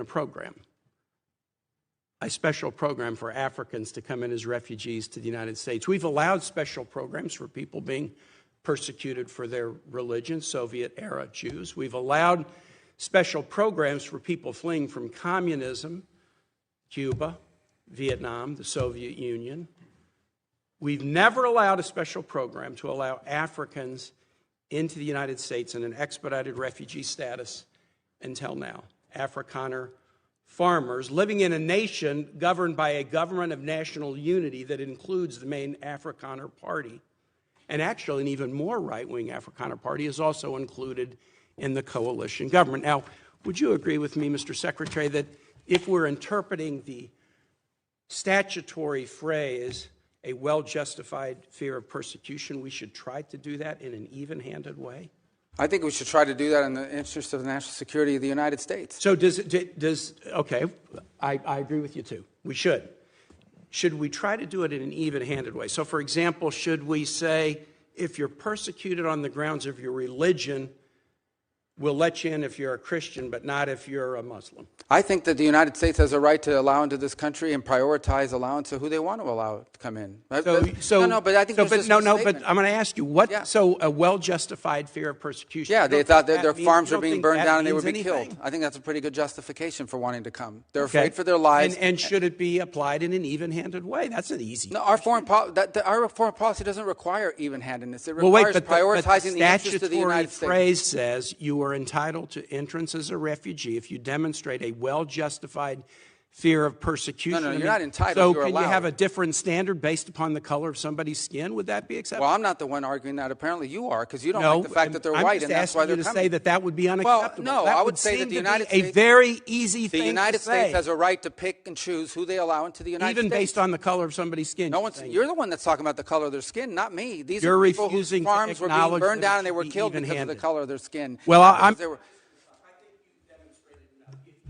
Well, you've demonstrated enough because you think anyone should be allowed into this country for any reason because they met a certain criteria. Who has said that? We are going to prioritize people that come into our country on the basis of what's in the interest of this country. That's a small number of people that are coming. But in you that said this weekend that but there in would other be more. cases, it's harder to vet. In other cases, it's more difficult. And by the way, the United States admits people every year. 1 million people come to this country every year legally. 1 million and people now a year come to this there country is one legally. group of people that have an easy pass into this country. For the first time, this administration has said Afrikaners get an easy pass and refugee programs for the remainder of the world are shut off. And you can't say to the American public that we should apply this statute in an even-handed way. No, I think it should be applied in a way. No, you shouldn't be shocked. It should be applied in the national interest of the United States. Our immigration policy should be based on the national interest of the United States. Period. End of story. If there is a subset of people that are easier to vet, who we have a better understanding of who they are and what they're going to do when they come here, they're going to receive preference, no doubt about it. There are a lot of sad stories around the world. Millions and millions of people around the world. It's heartbreaking.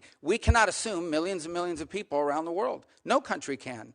So you have to have a process of deciding who do you prioritize, who do you allow in. We do it all the time. We do it in our immigration system now under our current laws. Unfortunately, it's primarily based on family connection and not on what they're going to contribute to the society from a merit standpoint. That should be changed, but that'll require statutory changes. But the bottom line is this notion that somehow we have to accept anyone who wants to come to the United States is absurd.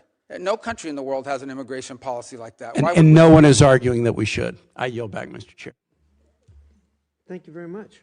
Senator Daines. Secretary Rubio, it's great to see you here today. Very proud of what you're doing in your role. Grateful to call you a friend and to watch what you're doing now around the world with working on implementing the President's agenda. Secretary Rubio, I want to talk about energy for a moment. Our allies in Europe are waking up to the security and economic threats posed by their reliance on Russian energy. Despite some progress, many of our European partners still are hesitant to diversify their energy portfolio, energy sources, and ensure they can literally keep the lights on. This recent nationwide power outage in Spain provided a timely reminder that intermittent sources of energy cannot replace reliable baseload power that comes from fossil fuels or other steady sources. So despite their acknowledgement of this threat, Europe is still making it very difficult for energy companies to do business on the continent.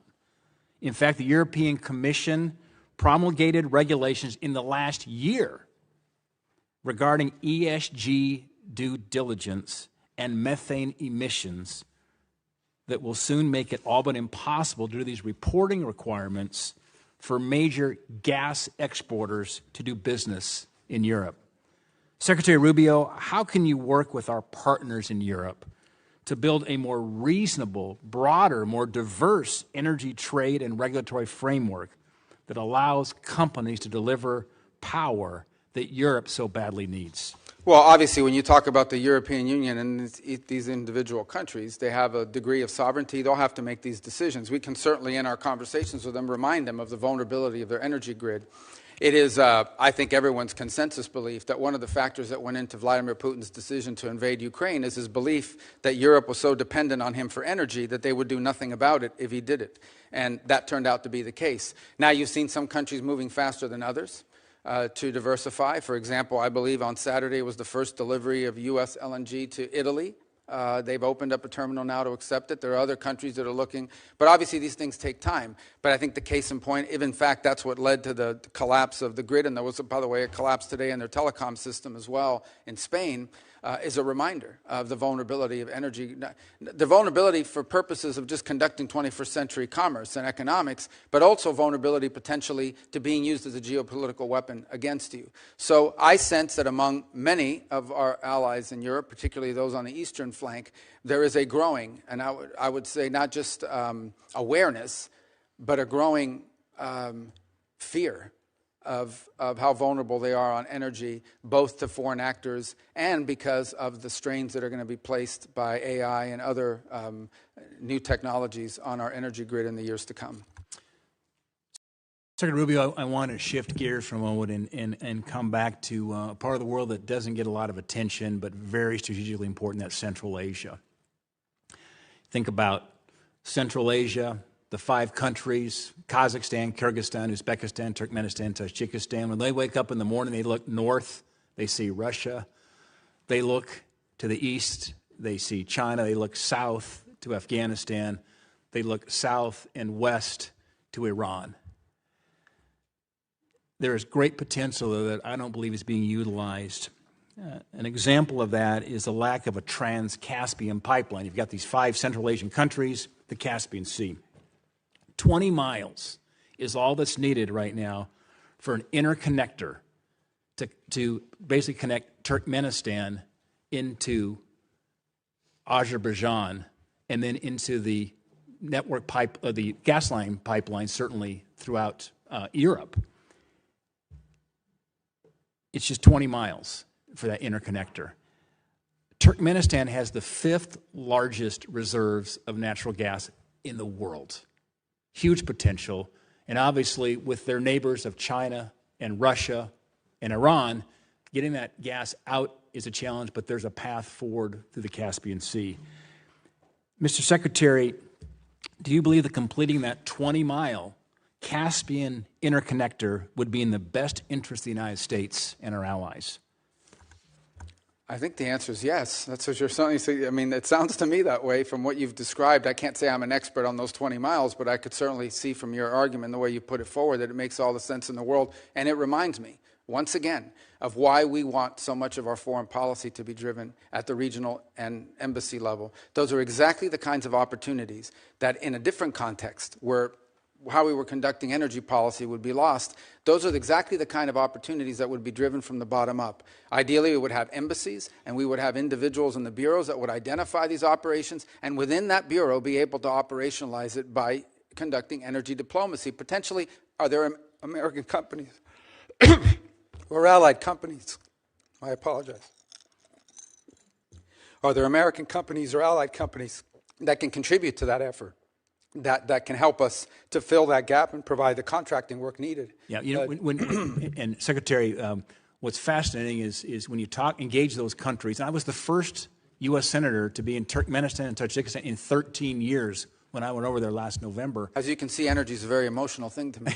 It is, Mark. I get choked up, too, thinking about it.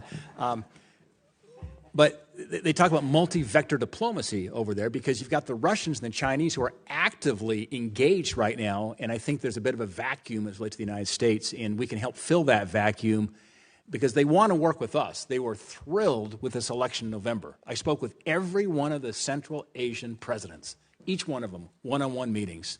They were very pleased to see the outcome in November, and now they're ready to move forward here with a close relation to the United States. And I think Azerbaijan and that interconnector could be, as they say, that is the cork on the wine bottle of Central Asia that could actually unleash some of this energy and move it towards allies and friends of the United States instead of being dependent on Russia and China.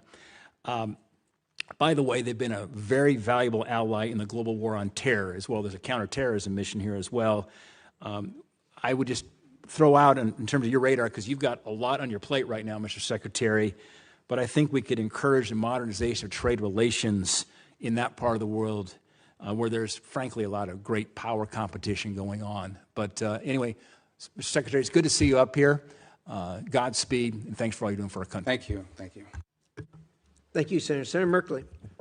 Thank you very much, Mr. Chair, and greetings, Secretary Rubio. And it's a pleasure to work with you when you were in your Senate capacity on a number of human rights issues related to China, Taiwan, Tibet, Hong Kong, and certainly the Uyghur Forced Labor Prevention Act, which I think is a standard and a strategy I hope will spread to other countries to reject goods made by slave labor in China.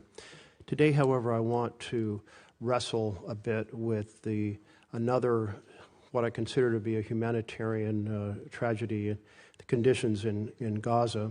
I very much supported Israel going after Hamas following October 7th, but we are now well over a year and a half into this, and there's a new phase of events, which I'll try to summarize. 6 months ago, Finance Minister Smotrich said Israel should thin the population through voluntary migration. He also used the term encouraged migration. These terms are considered a euphemism for forced displacement. And the strategies of forced migration are food denial, the demolition of homes so that there's no place to return to, and driving people from one area in the Gaza Strip south to the southern side.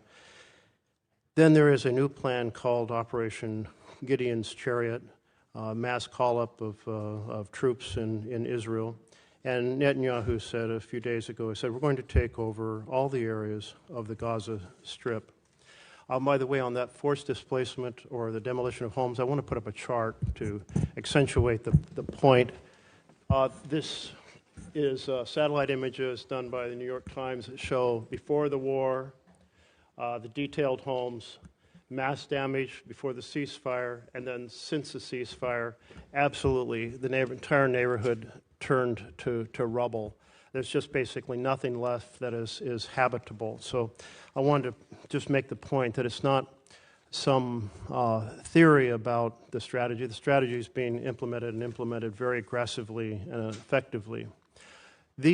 But let me return to the issue of food denial.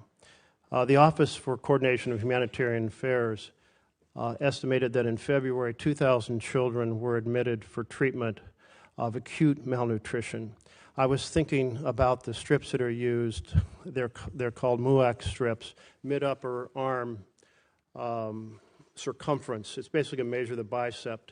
And I saw them I went to areas that were under starvation in Africa, and I saw these being used, and you'd see a child, and you would think this child is just maybe 2 years old, and they'd be 5 years old, and their arms as thin as toothpicks. And I was struck when a UN health representative returned and said, and I quote, "I've seen them in the wards," referring to the hospital wards, "a child of 5 years old, and I thought he was 2 and a half." So Olcha said 2,000 children acute malnutrition. That's a nice way of saying we're starving. In March, there were 36 children admitted for acute malnutrition. The denial of food began, the blockade began March 2nd, so the numbers are undoubtedly up much higher in April and now into May. The World Health Organization reported a couple days ago that 57 children had died from the effects of malnutrition. That blockade shows signs of being changed. Netanyahu has made some public comments. He said, "We will not stand by." Let's see. "We cannot reach a point of starvation for practical and diplomatic reasons." He went on to say that mass starvation is a red line that could cost Israel support from the U.S. He didn't say it was a humanitarian problem, but support from the U.S. And yesterday, 5 trucks went in, and there's a plan to get up to 100 trucks. But 5 trucks is 1% of the amount needed for daily food supplements, and 100 trucks is still only 20% in an area that's already extremely hungry. This has led Canada, France, and Britain to say we cannot stand by while the Netanyahu government pursues these egregious actions. The level of human suffering is intolerable. So I guess my question here is the U.S. is a very close ally to Israel, both in military, security support, certainly in economic support. Is the administration conveying to the Netanyahu government that encouraging migration through food denial is an unacceptable strategy? Well, let me say I won't discuss, obviously, for many different reasons, what we share with our partners and allies. But I will walk you through some of the steps that you've rightly outlined, what has happened over the last... It's not too long a speech, because I'm really trying to get where our administration is standing. Well, I'm still trying to get the Senate out of me, so I still talk longer than I should, so I'll be more brief. I'm going to have to reclaim some time, but go ahead, try to keep it very... Well, you want me to answer? I do want you to answer, but hopefully answering the question is pretty simple. Does the U.S. consider this an acceptable strategy of encouraging migration? Well, I would say that we were pleased and to see that aid is starting to flow in again. I understand your point that it's not in sufficient amounts, but we were pleased to see that decision was made. I understand another 100 trucks are behind that and maybe more in the next few days. I'll also tell you that I met in Rome 3 days ago with the World Food Program to walk through some of the ideas and plans they had for distribution on the ground. And ultimately the answer here is for this to end, hopefully with the elimination of Hamas, because the people of Gaza deserve a more prosperous, peaceful future, which they'll never have as long as Hamas exists. Well, thank you. That was brief and well done. Thank you. So then the second part of this is the systematic destruction of remaining homes as a way to make it impossible for people to stay in Gaza. Does the U.S. discourage that? Is it discouraging the Netanyahu government from continuing that strategy? Well, we don't view that that's their strategy. We understand that they are targeting elements of Hamas, is what they have claimed and said to us and to the world, that they believe that they need to root out the remaining elements of Hamas, who, by the way, have been an impediment to multiple ceasefires that I know have been negotiated and even agreed upon by Hamas external and then vetoed by Hamas internal. Is the U.S., it sounds like then, therefore, we're not concerned about that, or you characterize it differently. There has been reports of the administration working behind the scenes to develop a plan to help deport Gazans to Libya. Have you been involved in any discussions related to deporting people from Gaza, Palestinians in Gaza, to Libya? No, there's no deportation. What we have talked to some nations about is if someone voluntarily and willingly says, I want to go somewhere else for some period of time because I'm sick, because my children need to go to school or what have you, are there countries in the region willing to accept them for some period of time? But those would be voluntary decisions by individuals. Well, if there are voluntary decisions because there is no clean water, there is no food, and bombing is all around you, is that really a voluntary decision? Well, ultimately, that's the point, right? And that is you don't want people trapped there. They may want to come back. They may want to live there in the future, but right now they can't. And if there's some nation willing to accept them in the interim period, yes, we've asked countries preliminarily whether they would be open to accepting people, not as a permanent situation, but as a bridge towards reconstruction. Does that include Libya? I'm not aware of Libya. Thank you. I will just summarize since my time is up. I think the U.S. has a moral responsibility to fiercely convey to the Netanyahu government that using food as an instrument of war is unacceptable. It's a violation of international humanitarian law. It's mass punishment.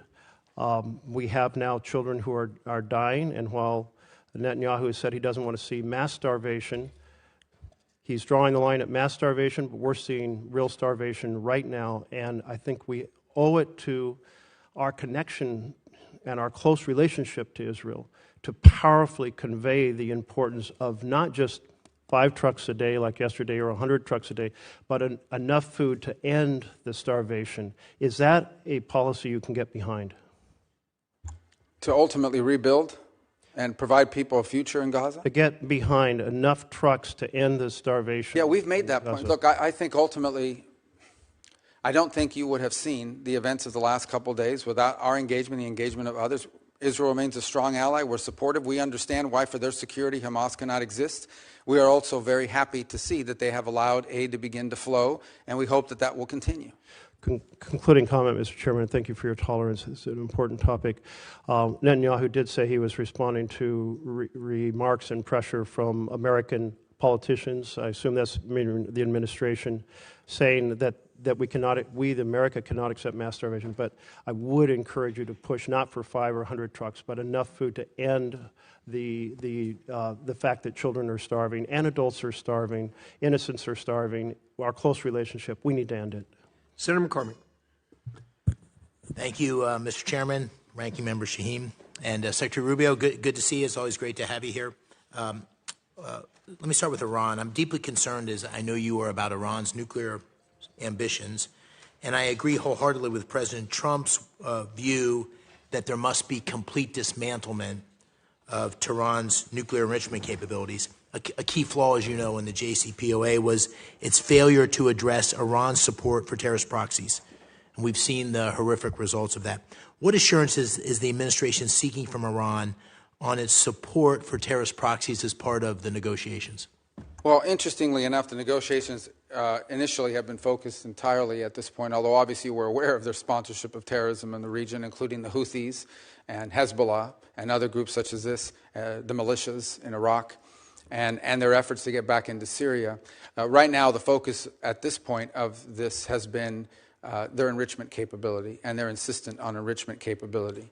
Ultimately, I would say that if, in fact, we have sanctions that are related, things such as sanctions that are related to the sponsorship of terrorism and their violation of weapons conventions and the like, their long-range munitions, those sanctions will remain. If those aren't part of the deal, then the sanctions will remain as a result of that. But initially, I could say that the focus of the conversations over the last few weeks with Mr. Witkoff and the Iranians has been on this enrichment matter, which is by far the sort of the core and most critical matter. As you know, the Iranian position is that they have a right to enrich as a matter of national pride, and our view has consistently been that they can have a civil nuclear program without an enrichment capability, and that an enrichment capability, in fact, would be weaponized at some point in the future, or could be weaponized, and that's a threat that cannot be accepted. Good, thank you. On Syria, I know that many of us are eager to work with you on implementing the President's plan to lift sanctions and protect key U.S. priorities. What assurances is the administration seeking in your discussions with interim authorities on counterterrorism priorities, including the fight against ISIS, during the process of lifting the sanctions? Well, ISIS hates the transitional authority, and they hate al-Shara, and they hate everybody in his government, and I think pose a grave risk to them. So I don't think the issue with them right now is a matter of willingness or a lack of willingness. It's a lack of capability.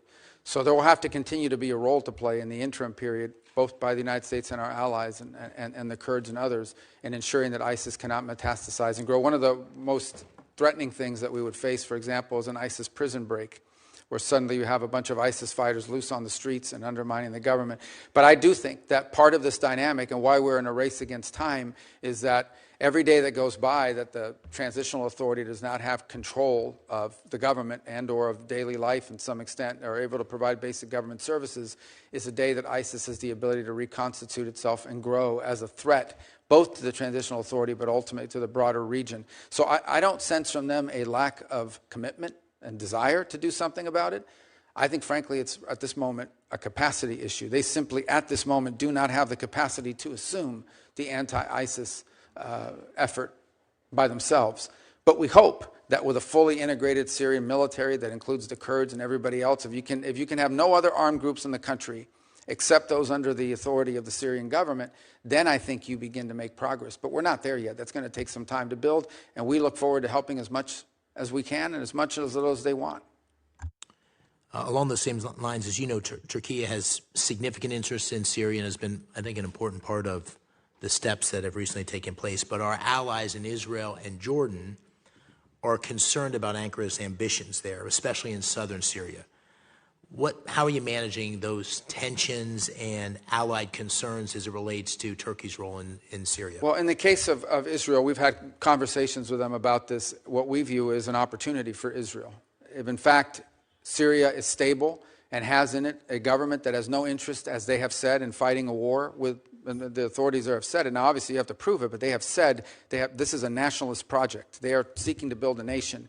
They're not viewing themselves as a launch pad for revolution. They're not viewing themselves as a launch pad for attacks against Israel. So we think this is an extraordinary thing. If, in fact, you have in Syria a stable government that encompasses all the elements of their society and has no interest whatsoever in fighting wars with Israel over borders or anything else, I think that's an extraordinary achievement for Israel's security.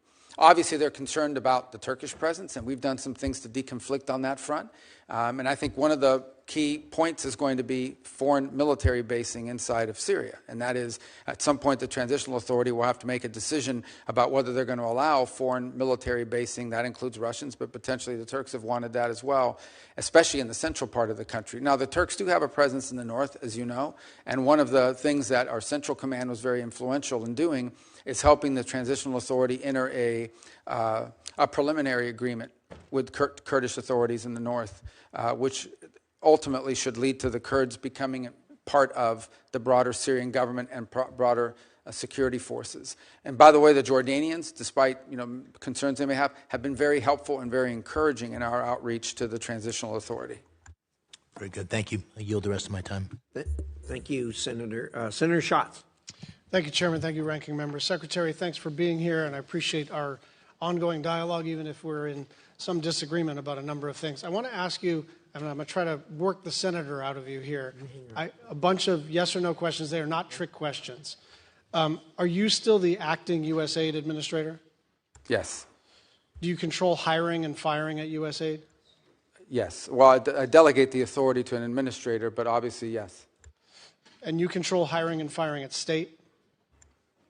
Again, we obviously rely on our bureaus that do. I mean, it depends what you're. I mean, that's a highly technical question. I don't hire the line officers in every embassy in this, but I mean, technically, you're ultimately in charge. Yes. Okay. Did you personally review all the programs terminated during the foreign assistance review and personally make termination decisions? Yes. Do you have the authority to direct any state or USAID staff to brief Congress? Yes. Can you have Mr. Lewin or you come back to Congress and talk about USAID in the context of the coming end of the federal fiscal year and SFOPs and appropriations? That's already planned to do that, not just him, but others, because we'll have to update you on that, on our reorganization, whatever OMB decides to do with money. So there's a host of things for us to all talk about. So I just want to illustrate, whenever I talk with you, I feel pretty encouraged, and then stuff doesn't happen. I wrote 8 unanswered letters, and I request to enter those into the record without objection. And my staff has sent 200 unanswered questions, 200 unanswered questions about this much paper. Consultation is not a courtesy. It is required by law, and we have now 200, and these are perfunctory. What are you up to? What does this mean? This is the kind of normal pace of operations. Radio silence. Other than you're very responsive, your department and USAID has not been very responsive. The Foreign Affairs Reform and Restructuring Act, the Empowerment Control Act, the Anti-Deficiency Act, the Foreign Assistance Act, and the annual appropriations bills for state and foreign operations have been violated in multiple ways. On March 12th, you wrote, "We plan to engage Congress as required both by law and reality before we start drafting a plan to bring USAID over understate." That did not happen. As you know, we have a pledge. We owe the Global Fund $1.3 billion. I spoke with the head of the Global Fund in response to my repeated requests and multiple other people's repeated requests. You told me that those funds were going to be released. It has not happened. I'd just like you to respond to that. And again, I like you. I like our working relationship. But what is happening is we have a good conversation, and then I don't know. It seems to be getting sandbagged underneath you in this vast bureaucracy. Yeah, well, that's part of the reason why we want to reorganize, is to have less vast bureaucracy, but I wouldn't blame that on this. The first couple points, we believe and continue to believe that we have complied with the law on every step of the way, including through advising Congress of our roles, and even now with the reorganization. We have not issued a congressional notification yet. We issued a preliminary. We have taken input from members. I actually personally signed a letter that I think should have been delivered to you. I was overseas. I don't know if it was Monday or Sunday or Saturday, but it was in response to your latest letter. Yeah. So I hope you did get that. And obviously we'll continue to engage with you on all of this as well. So the practical effect here, right, because everyone can agree that, well, I don't know if everyone can agree, but it seems to me that most of us agree that there is virtue in reforming any big institution, and that aligning USAID's operations with the State Department and the President's and the Secretary's foreign policy objectives is beneficial. The question is, can we do this lawfully and in a way that doesn't damage our international reputation? Mothers who have fled Boko Haram in Nigeria are watching their babies starve. Children in South Sudan are dying of cholera. Families are dying because they have been cut off from their HIV medications. There are about 103 deaths an hour. And so we can talk about the reorganization of the State Department, but this becomes quickly not an abstraction, not a normal public policy tug and pull, because the way that this has been done, set aside our disagreement about whether it's been done lawfully, it's been done in a just catastrophic fashion. And so on some level, that's water under the bridge. But what I want from you is a commitment to try to get an appropriations bill that is done on a bipartisan basis that reconstitutes the foreign aid enterprise. I think we can do fewer things. I think we can be more narrow in our focus. But you are pushing on an open door, and instead of pushing on that open door, you are lighting the room on fire.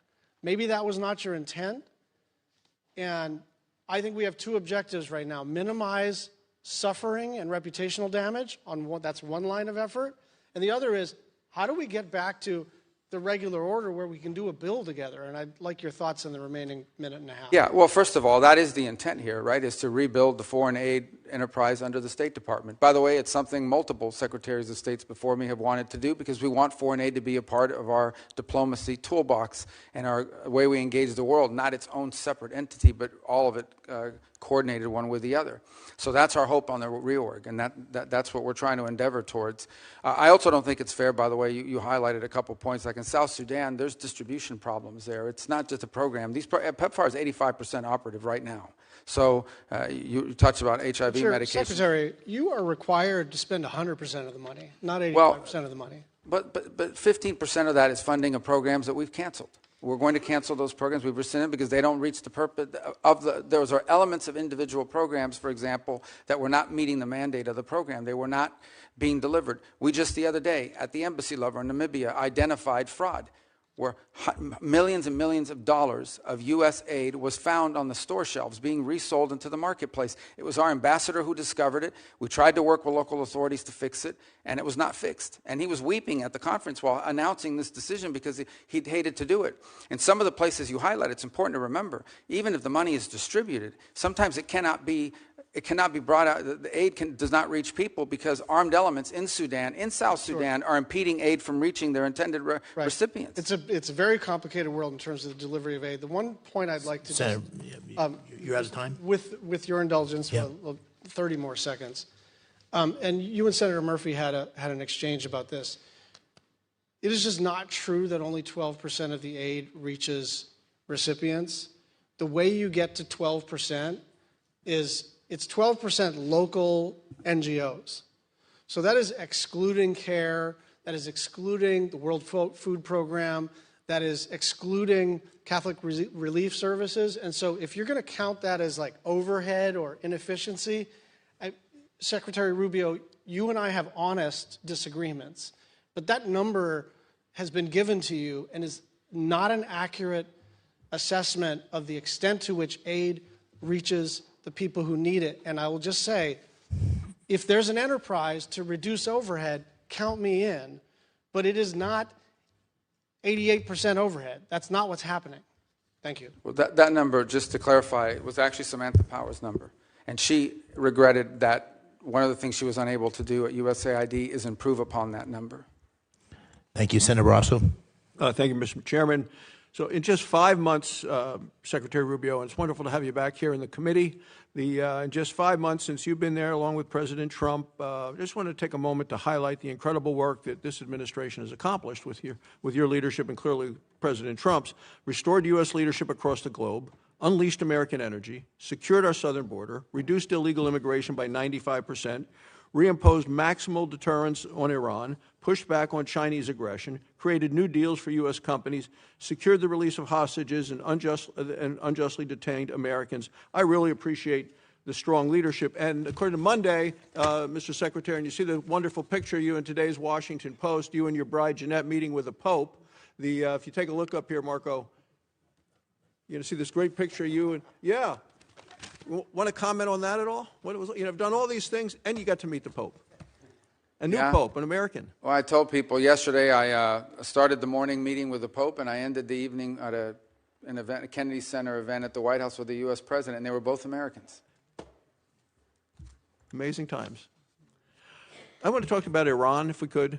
So in the first 100 days, the maximum pressure campaign against Iran came into full force once again. The administration sanctioned 72 entities, 14 individuals, 74 vessels, as well as 18 additional entities, including 2 Chinese-based oil terminals, 13 vessels.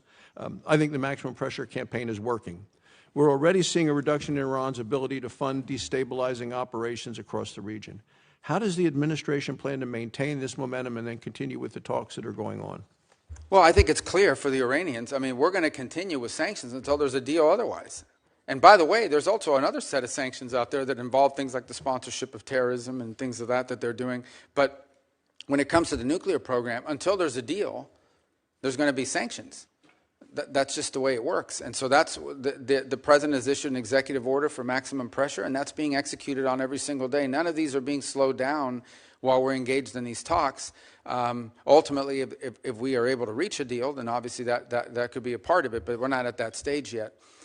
So, look, we hope that there can be something done. These will not be easy. And by the way, one additional note on it is there's a separate set of sanctions out there, which are the snapback provisions that the E3 in Europe have. That's on another clock, completely different from ours. And I want to be clear about that. What they decide to do with their sanctions. Now, maybe we'll do a deal with Iran and they'll be satisfied with it and not impose their sanctions. But I met with the E3 again. What day is it today? Tuesday? I met with them maybe 4 days ago in Turkey. And they are moving forward on their process, independent from ours, that could impose additional sanctions as early as July, August, September, October, November, September, October of this year. I want to move to one of Iran's in the neighborhood neighbors with Syria. And President Trump met with the new Syrian president.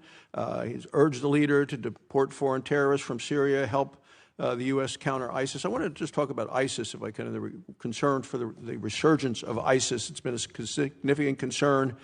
About 2,500 active ISIS fighters operating in Syria and in Iraq. Estimated 10,000 ISIS fighters in prisons in Syria. And what's your assessment of the threat posed in ISIS? And I know we have a presence. I was visiting our Wyoming troops who are in eastern Syria, and I want to know how that's helped to address the threats. Yeah, so there's 2 major threats facing the Transitional Authority in Syria. The first is a resurgence of ISIS, many of them foreign fighters, most of them foreign fighters, and that's a very significant element because any space that's ungoverned, if there are parts of the country where the Transitional Authority does not control it, it creates an ungoverned space that ISIS can come in. So that's the first threat. The other is Iran. Iran has not given up its efforts to gin up former Assad officials and others to get behind certain armed groups on the ground and stir up trouble as well in the country. So these are both threats. They're different, but they're related, and they pose 2 of the most serious threats to the Transitional Authority's efforts. to create a nation state in in Syria, that does not threaten Israel, does not threaten its neighbors, and is able to provide the life that the people of Syria want to rebuild for themselves, including many who are abroad, who have expressed a willingness or an interest in returning. And in fact, we've seen some of those people begin to return just because of the U.S. sanctions announcement. But we want that trend to continue because Syria will need them in order to rebuild their country and reclaim it. Can I talk to you about Gaza? President Trump's laid out a plan for Gaza. You recently said, we support a future for the people of Gaza that is free of Hamas and full of opportunity. How do you envision a transition to a non-Hamas security and governance in Gaza? Well, that's a central question and not an easy one to solve, obviously. We've engaged with partners. There was an Egyptian-led effort for a while. There's a Saudi effort now. We've obviously engaged with our regional partners to come up with the constructs of what that looks like. Not, to be frank, I mean, in the midst of the conflict ongoing, most of the attention has been paid to the humanitarian situation and the freeing of the hostages and multiple failed efforts at a ceasefire, which are ongoing and continue, and the hopes of ending this and the cessation of hostilities at some point. But thought has been given to it. But I think at the core of it is, I think we can find the funds to do it. I think you can find the partners to do it. I think the central question for the future of Gaza is going to be who governs it. Because as long as there's a group like Hamas there, it's going to be very difficult to envision long-term peace and prosperity. So whether it's Hamas or some successor organization that spins out of it, that has to be a factor that you eliminate. And one of the ways you prevent it is by having a governing authority on the ground in Gaza that can provide the security necessary to allow there to be the peace necessary so you can have the prosperity we hope for. I want to talk, last question, in terms of American energy. Last year the Biden administration chose to pause approvals of pending LNG exports. We know that Europe needs those. It created a lot of uncertainty. President Trump has promised in his unleashing American energy, he's removed a lot of the obstacles. Our LNG exports have surged. I think it's going to help in Europe. European countries have increased their purchases of U.S. LNG. How has lifting this pause that Biden put on here restored confidence in America as a reliable partner to Europe? Well, obviously, I was just commenting a moment ago, I believe on Saturday, the first LNG shipment reached Italy. And there are other countries that are building terminals to receive it as well. So the fact that the United States joins now in the world as a reliable long-term source of liquefied natural gas as an export, I think improves our ties and our partnerships around the world. And it's a need for us because we have the capacity to export it and to develop it, and it's a need for our allies who need to diversify and in some cases make less dependent their system of generating electricity. It's a fundamental problem for multiple countries, for example, in Europe.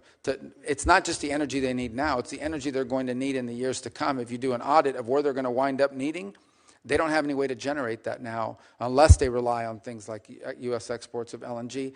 And that alone even won't be enough. They're going to have to find some other resources as well. Thank you, Mr. Secretary. Keep up the great work. Thank you, Mr. Chairman. Thank you, Senator Barrasso. Senator Van Hollen. Thank you, Mr. Chairman. Mr. Secretary, you and I served together in Congress for 15 years. We didn't always agree, but I believe we shared some common values. A belief in defending democracy and human rights abroad, and honoring the Constitution at home. That's why I voted to confirm you. I believed you would stand up for those principles. You haven't. You've done the opposite. And you used to speak with conviction about the importance of foreign aid as a tool to advance American values and interests.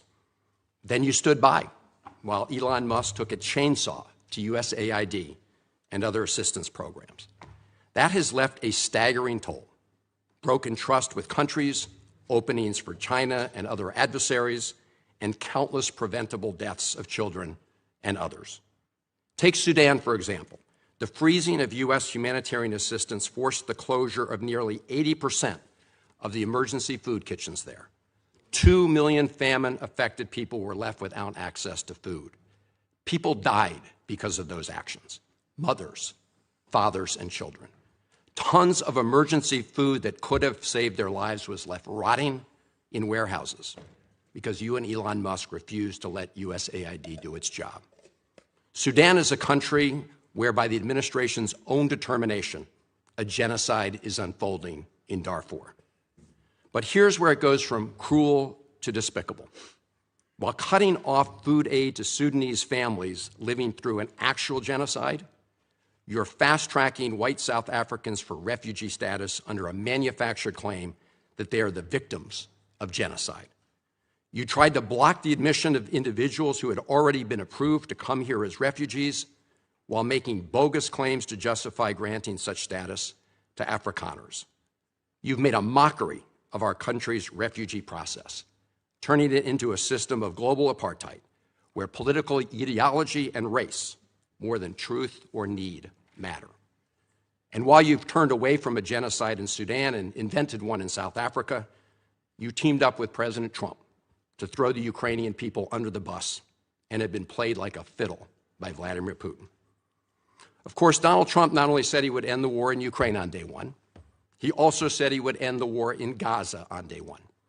And yet last week, you were all running around to Gulf states, giving away very sensitive American AI and chips technology, but doing nothing to end the war in Gaza and get the remaining hostages returned.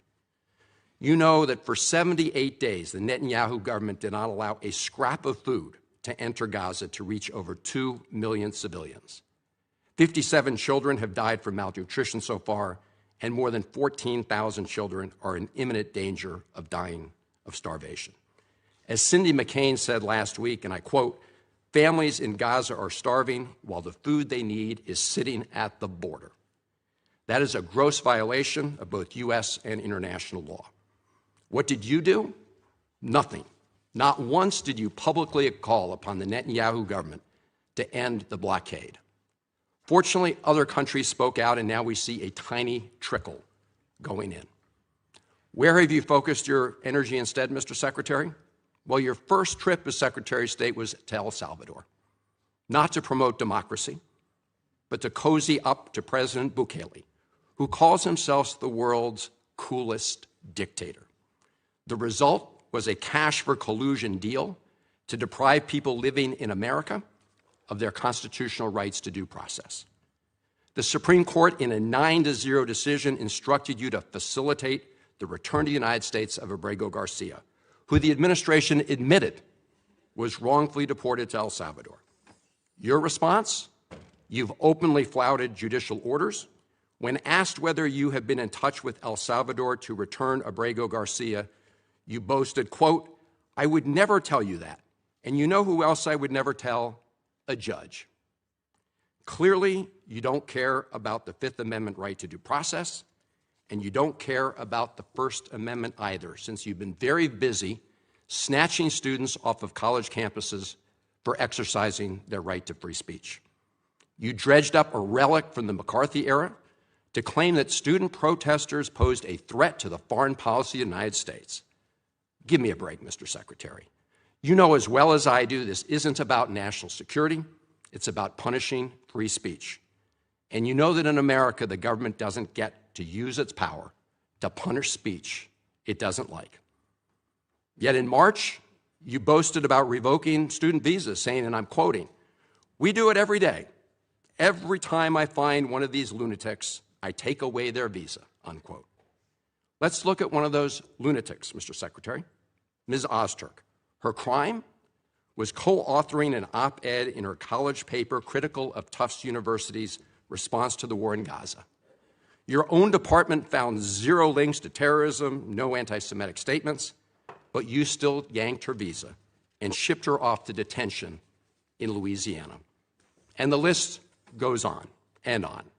The federal judge in the case of Mohsen Madawi, who was the Columbia student who was ambushed by federal agents at his citizenship appointment, said, and I quote, this is the judge, "Legal residents not charged with crimes or misconduct are being arrested and threatened with deportation for stating their views on the political issues of the day.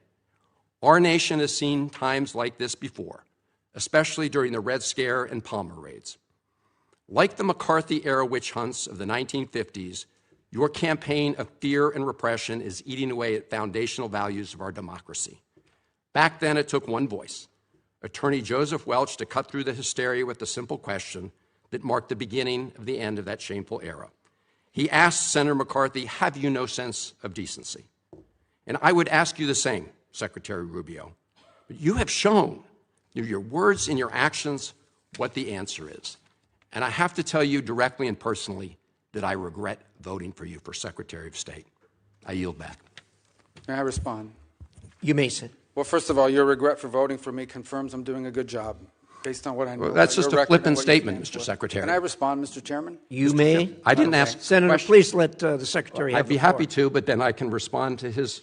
Your time's up, Senator, and willfully used, I might add. Well, your remarks do not represent the view of this committee. Well, Mr. Secretary, please. Well, I'd like to. I can't respond to everything he said because much of these are untrue, but I'll go through a few. First of all, I'm actually very proud of the work we've done with USAID. For example, I don't regret cutting $10 million for male circumcisions in Mozambique. I don't know how that makes us stronger and more prosperous as a nation. I don't regret psychosocial support services. I raised USAID. Sudan, Mr. Secretary. Can I respond, Mr. Senator, Chairman, or do I? Senator, I'd ask you to suspend. You had 7 straight minutes of I chose to railing that. use my time that way, Mr. Chairman. That's my right to Please use suspend, my time that way. Secretary Rubio. Well, I can go on. I mean, there's other things here. We spent $227,000 for Big Cat's YouTube channel from USAID.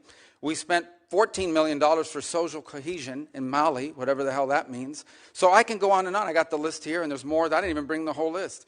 In the case of El Salvador, absolutely. Absolutely. We deported gang members, including the one you had a margarita with. And that guy is a human trafficker, and that guy is a gangbanger, and the evidence is going to be clear. In the days to come, you're going to see who you went to defend. Senator, I'm sorry, please, Mr. Chairman. Secretary No. Rubio has the floor. Mr. Chairman, he can't make unsubstantiated Senator, comments like that. Secretary Rubio has the floor. You had Secretary your time. Rubio should take that testimony to the federal court Senator, of the United States because well, he hasn't done it under oath. Here's another point, okay? There is a division in our government between the federal branch and the judicial branch. No judge in the judicial branch cannot tell me or the president how to conduct foreign policy. No judge can tell me how I have to outreach to a foreign partner or what I need to say to them. And if I do reach to that foreign partner and talk to them, I have under no obligation to share that with the judiciary branch. Just like a judge cannot order me to negotiate with a foreign minister of Russia, they cannot order me to negotiate with a foreign minister or the president of El Salvador. And if I did negotiate with them, which we have responded to them, and we've told them we've had communications with the president of El Salvador, I am under no obligation under our division of powers in this country and to share with the judicial branch how I conducted diplomacy of the United States. It would actually be counterproductive. If I started sharing with courts, or frankly, with the media, my conversations with foreign leaders and all of their details, no foreign leader would talk to me again, and we would break trust with them. So I have complied with every court order. What I won't comply with is an order to disclose what I'm saying and what we're talking about with a foreign leader, because then they won't talk to me. Diplomacy doesn't work that way.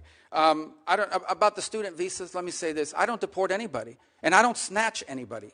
The State Department does not have officers in the street snatching everybody. What I do is revoke visas, and it's very simple. A visa is not a right. It is a privilege. People apply for student visas to come into the United States and study. And if you tell me that you're coming to the United States to lead campus crusades, to take over libraries and try to burn down buildings and acts of violence, we're not going to give you a visa. Is that what Ms. Ostork did? We're not going to give you a visa. Is that what she did? Come that, on, Mr. Secretary. And every single You're one of just these blowing cases, the smoke factors here are now. different. Senator, the bottom line is if you're Senator, coming here to stir up trouble on our campuses, we will deny you a visa. And if you Does have the a First visa Amendment and we find apply you, to we'll people revoke living in it. the United And States? we're going to do more. There are more coming. We're going to continue to revoke the visas of people who are here as guests and are disrupting our higher education facilities. People are paying money. These kids pay money to go to school, and they have to walk through a Writing an bunch of op-ed lunatics to the who are tough here on student newspapers visas. disrupting the Simple foreign as policy of the United I want to States. do more. I hope we can That's find more of these people. pathetic, Mr. In fact, the other Secretary. day, some guys led a riot. I forgot what university it was, and I asked, please, can you find the arrest records of all the people that were arrested at that riot at that campus? Because if any of them have a visa, we're going to revoke it. I feel so much safer All right, when you lock let's, up people like Ms. Ostork, Mr. Secretary. We've had enough time on the subject. Thank you very much. And we're going to move to Senator Lee. Mr. Secretary, it's very good to have you back here. I want to say it's good to see the fauna in its natural habitat, but it's more like its former habitat, because your current one is also where you naturally belong. And I, for one, I know a majority of us feel the same way, have every confidence in your ability to serve us, and are very grateful for your service.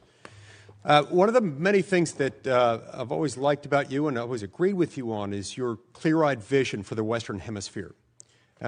You seem to share the understanding many of us have, which is that we've been blessed as a country throughout our 250-year existence by the fact that we're protected by a big ocean to our left, another big ocean to our right and friendly neighbors to our north and south. Those natural barriers are good for us and gave rise to the Monroe Doctrine and things like that. And I appreciate the fact that we now have a Secretary of State who understands and appreciates the importance of the Western Hemisphere. So I want to ask you where the Western Hemisphere fits relative to other regions of the globe and, with the current administration. Now, as I understand it, the America First Opportunity Fund is intended to support, quote, America's most enduring and critical partners. As you, as Secretary of State, work to realign State Department priorities and funding programs with our national interests, will the countries in our immediate periphery, those in our hemisphere, our neighbors, be counted among our most critical partners? Yeah, absolutely. And look, by the way, the new Prime Minister of Canada was here a couple weeks ago. We had a very productive engagement with the President. Their new Foreign Minister is coming on board. Wasn't able to join us at the NATO gathering a few days ago, but look forward to interacting with her as well. We've obviously had some disagreements with Canada in regards to the nature of trade between our countries. But I think there's hope here that we can work something out on the trade front with them, although that's not something that I'm involved in negotiating. And then we have a lot of other mutual interests. As an example, national security on our shared obligations to NORAD and the defense of the North American continent. They've been a strong partner, and we look forward to building on that. And one of the most encouraging things is that Canada, that has historically not spent a lot of money, at one point less than 1% of their GDP on the military, it's now increasing, has made a pledge to get to 2% and has signed on to the NATO pledge to get to 5% over the next decade. So I think that's going to strengthen our partnership as well in providing security to our hemisphere. Thank you. I want to touch next on the contributions to international organizations account. This multi-purpose account has been used to facilitate U.S. payments to over 40 international organizations. I think the current tally might be at 44. Now, as someone who has been skeptical of international organizations in the way we fund them, the way they've been used, and the way they've used our money, I very much welcome the proposed reduction in funding of international organizations. But the budget request before us mentions only the UN in that context, not the dozens of other organizations that we're also funding. As you keep up your efforts to review our participation in and funding of international organizations, can you offer us some kind of a glimpse into the universe of organizations as to which we might be terminating our funding this year? Well, I think there are some already that you know we have with UNRWA and some of the other programs that we are not happy with what they do. But the assessment is very simple, and that is our participation in this organization further our national interests or not? It doesn't mean we have to agree with everything the organization does, because sometimes there's benefit to being at the table.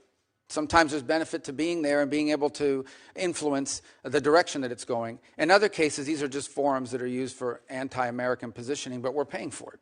So you start to ask yourself, well, why are people? And in other cases, you're legitimizing it. So you look at the Human Rights Council at the United Nations, which basically doesn't do anything to sanctions. In fact, it has become a place where some of the worst human rights violators on the planet go to hide. And yet we're funding that, and we're participating and giving it credibility.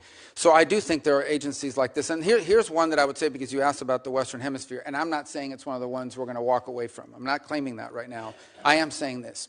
We have a catastrophe in our own hemisphere right now in Haiti that we are seeking to come up with an alternative strategy, because the one that's in place right now isn't working. And Haiti's heading in a very bad direction very quickly. And everyone's bending themselves, twisting themselves into pretzels to try to figure out how can we get the United Nations or some other entity to fly a flag over the country that you could put a mission that deals with it. And I asked myself, the Organization of American States has not led a mission since 1965, I believe. Why do we have an Organization of American States if it is unable to collectively respond to what is a severe catastrophe in our own hemisphere? Again, I'm not threatening we're going to pull out of the OAS. And that's not what I'm saying. What I am saying is we need to challenge some of our existing memberships to step up. Because you would think that one of the reasons why the OAS exists is to deal with a crisis like the one we have in Haiti, which is not like a crisis anywhere else, because these are not warring ideological movements. This is a country being taken over by criminal gangs. Or in fact, much of it's already been taken over by criminal gangs, and you have to deal with that very differently. And I want to say one thing here publicly. We are grateful to the Kenyans and to the mission. We remain committed to it because they've done it at great sacrifice and risk, but that mission alone will not solve this problem. And so that is one example of something that I want to see us be able to lead on, and that is to get organizations like the OAS, which we contribute to quite a bit, step forward and provide a mission with countries, member countries, to deal with the issue of Haiti, which is about to take a very dramatic turn if not addressed very quickly. It's a great point. I'm glad you raised OAS. I know that Lee Rizzuto, who's been named by President Trump to be our ambassador to that organization, has a vision that aligns closely with that of the President and of you, our Secretary of State. Now, the Biden administration used the Development Finance Corporation as yet another vehicle for pursuing international climate alarmism with U.S. funding. Under the Biden administration, the DFC committed $20 million for sustainable tilapia production in Kenya, $50 million to purchase new vehicles for a car rental business in Ukraine, and $350 million for wind power in Turkey. These are just a few examples. As the Trump example seeks to lean on the DFC as an alternative for foreign aid, what sorts of projects and in which regions would you advise the U.S. To fund through the DFC? Well, I think that's first of all, the DFC obviously is independent from the Department of State, so they have an own board and an own governing structure. Although I'm a member of it, I don't control it. But I think the broader question that you're asking is exactly the point of this reorganization, and that is it will now be incumbent upon our regional bureaus and our embassies under those bureaus to identify those opportunities for us, and then to elevate that at the leadership level and say, here's what we need to be funding in this country on the basis of our interaction. For example, in the Caribbean basin, when you talk to leaders there, they will tell you their number one need is to build up the capacity of their local law enforcement so they can take on these gangs. If they can get control of the gangs and the security situation, then they can expand to economic development and things of that nature. But it's difficult to do as long as it's insecure on the ground. These are the kinds of things that we want to be able to pursue, which is why we want to empower the regional bureaus and our embassies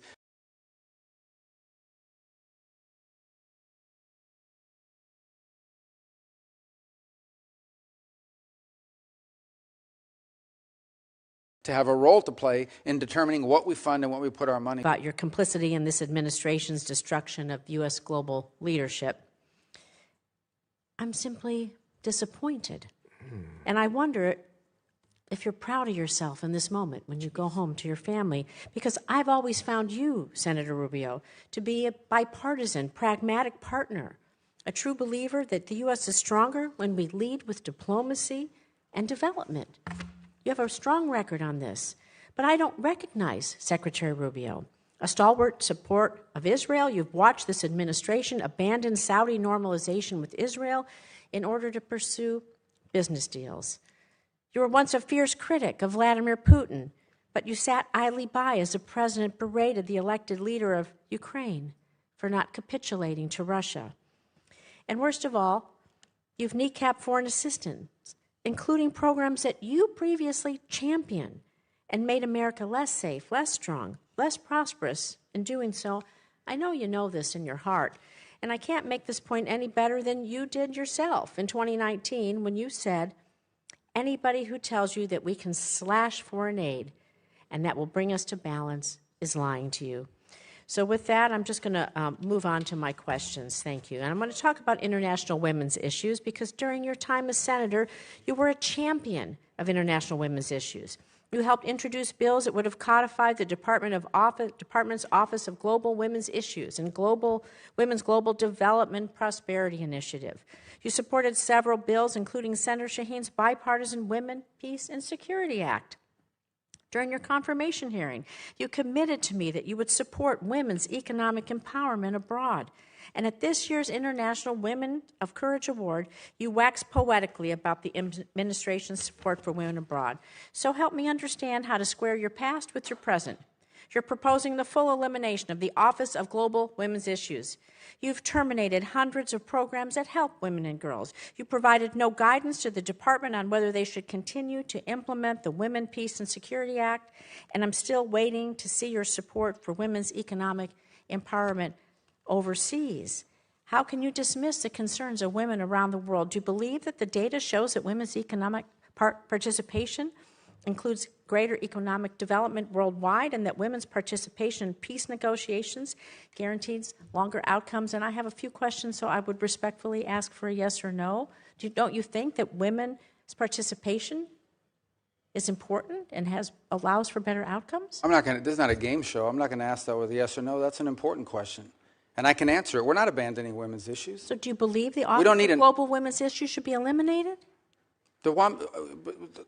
One thing is to eliminate an office. Another thing is to eliminate the function. The function will still exist. It'll be driven at the regional bureaus. So every one of our regions will have someone who's looking at and driving that issue, and right down to the embassy. It remains a priority. The same with the law that you outlined that I supported. This is going to be executed on, but it's going to be executed at the regional level and at the embassy level. And the reason why is because the challenges facing women in Africa are different than the challenges facing women in Central America, and which I are have different your commitment that you're going to support women around the world, because without the women being able to be successful in their countries, I believe we can't have peace, stability, and our countries move forward. Sure, and it remains part of our agenda. It's just going to be, the service is still going to be delivered, but it's going to be delivered at the regional and embassy level, not through a standalone office in Washington, D.C. When will we see the reports on this and how this will be delivered? Well, this is what we're engaged in with this committee now, which is our reorganization process. We've made an initial presentation to the committees. It's not final. We've received input through the comment period, including from our own building, but also from members of Congress on both sides,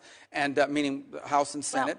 Now we'll come back to you based on all of that input on what we propose to be the final reorganization. Do you have a timeline when you'll come back? Because I don't want to see women left behind around the world, and I think you'd agree with me. But I'm going to turn on to Israel. If you can give us a timeline of when you're proposing to do this, that would be helpful, and we maybe come back and revisit it, Mr. Chairman. If you have a timeline of when? Sure, we're engaged now. I think we'll owe you a congressional notification here within the next few weeks, which is but all of that is being built on the comment period, in which we've taken input from staff and members of this committee, as well as in the House. Thank you. Can I move on to Israel for a second? So the Office of Security Coordinator in Israel, the OSC, was established by President Bush in 2005.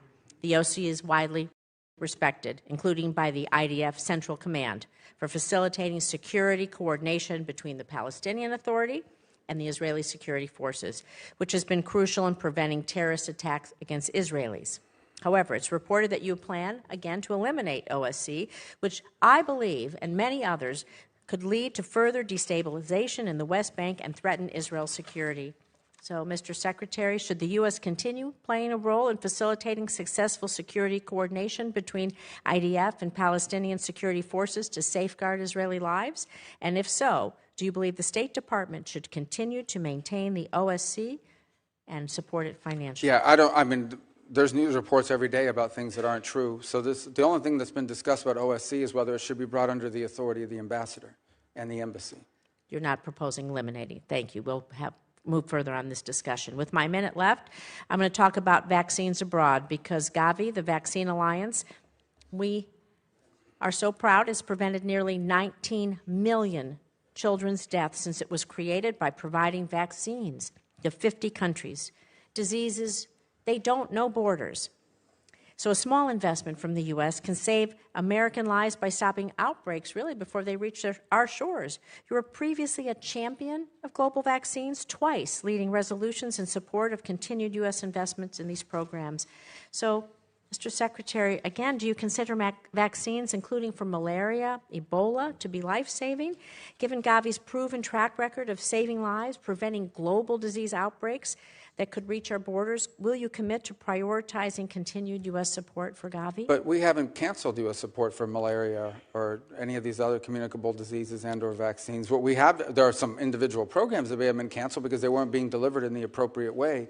All of these functions will continue. The difference now is the function will be happening under the Department of State, as opposed to a set-alone entity, which you had very little oversight over, by the way, in this committee, even though we tried in the years that I was on it with USAID.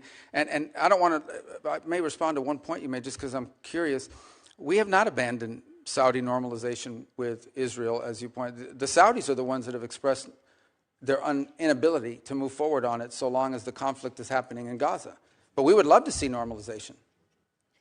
You know, when it comes to the Saudis and normalization, and we can have this I'd be so happy to have you in my office or come to your office and talk about this. It was quite apparent on the last trip that the president was more interested in making business deals and trying to move forward peace in the region. It's not just about the business deal. There's a lot going on, and there is pressure to bear. But we did receive a list, I just want to say for the record, that showed Gavi was terminated. And so if you could send something to show that it's turned back on, we'd be glad to see that. I know I'm over my time. Senator Scott. All right. Secretary Rubio, first off, I'm proud to have voted for you. I wish you were in the Senate, but I'm proud that you're Secretary of State, and I can tell you, Floridians are very proud of you. As you know, Miami-Dade, finally, for the first time in history, is now more Republican than Democrat. I'm sure they looked at you and saw all the success you've had, so one of the reasons it happened. Can you talk about what you're trying to accomplish with your reorganization and how that's going to improve national security? Well, ultimately, the goal of reorganization is to make the put State Department at the center of our foreign policy, which people will look at and say, well, how, isn't that what it's always been? But it actually had lost that role. And one of the reasons why it had lost this role is inability to deliver quickly. In essence, the inability to deliver quickly on whatever policymakers determined they wanted them to do, and there were structural reasons for that and the like. The other thing is that we are now in an era that requires, I think every era has required this, but now more than ever, a foreign policy that's cohesive, where all the elements of national power, including soft power, which has been talked about here today with foreign aid, but also the hard work of diplomacy, of understanding that sometimes when you're dealing with another nation state, they're not going to behave the way you would want your country to behave, but it's in our national interest to have a relationship with them and be able to influence discrete decisions that they make on one topic or another.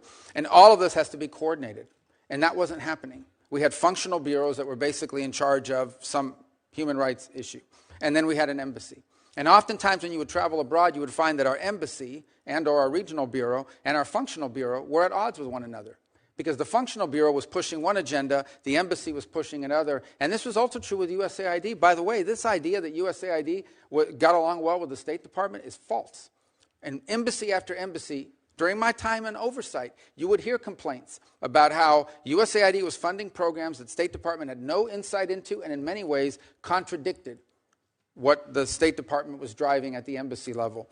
So what we're asking for now through this reorganization is to bring it all under one roof so that we can conduct foreign policy at the regional and local level in a way that's cohesive and concise and can deliver results. But it's also where you're going to get the best ideas from. I read cables from our missions around the world every single day. Some of the most important information that I get as Secretary of State is not from intelligence reports, it's not from news articles, it's not from briefings from somebody. It is from a cable that comes directly from that embassy that is identifying a problem and or an opportunity that I may not hear about for months if it ever makes its way through the system. So we want to empower that because that's our front lines. These are the people that are on the ground every single day dealing with the government, dealing with society, and they're identifying opportunities and problems months, if not years, in advance of what Maine State or others are identifying. So the goal of reorganization is to shorten that time frame because we can't afford to move slow. The world moves very, very quickly. This decision we made on Syria, had we run that through a traditional process, would have taken months and months and months of interagency this and people talking that and all the different boxes that have to be checked in some memo that gets to me.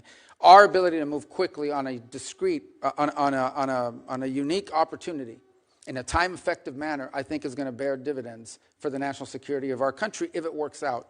And we want to be able to see more of that. And that's really the goal of reorganization. People think this is a cost-cutting exercise. There may be savings. There need to be savings. We just had our credit rating downgraded. You talk about a foreign policy problem? That's the first thing our foreign interlocutors wanted to mention to me on Sunday in Rome, is that our credit rating was just downgraded. We have a debt problem, but that's obviously not a State Department issue, but that's our problem. But that's a problem. But this is not just about cost savings. This is about providing a more efficient, faster-moving, more effective State Department and as a tool of diplomacy. The State Department should be at the center of American foreign policy making. And that's our goal, to create one, to reorganize one that can deliver on that. I want to thank you and President Trump for your focus on Latin America. Can you tell me what do you think the proper role of the Organization of American States is? What should they be doing? Well, you would think that they would be able to be a forum to deal with challenges in the region. none more pressing right now than what's happening in Haiti. I mean, Haiti's basically been taken over by a coalition of gangs who they're not interested in governing the country. They're not interested in running the country. They just think if there's no government, we're in charge of this territory, and from here we can do all the drug running and organ smuggling and human smuggling, all the stuff we want. And that's what they're trying to do, and that's what they're doing. That's a very unique challenge.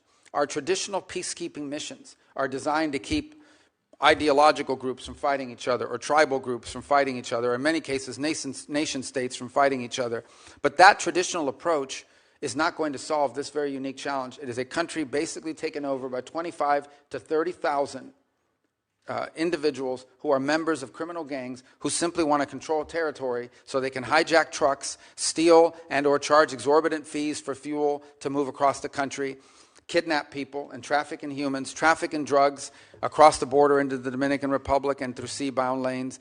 And there's things that we need to do, leaving the Miami River on containers and reaching not just Haiti, but Jamaica and Trinidad and other places. So there's more we can do on that front. But from the OAS's perspective, if ever there was a regional crisis that you would think an organization like this could step forward and provide a force or a group of countries that working together could help solve, it would be the OAS. And we're prepared to play a leading role in that.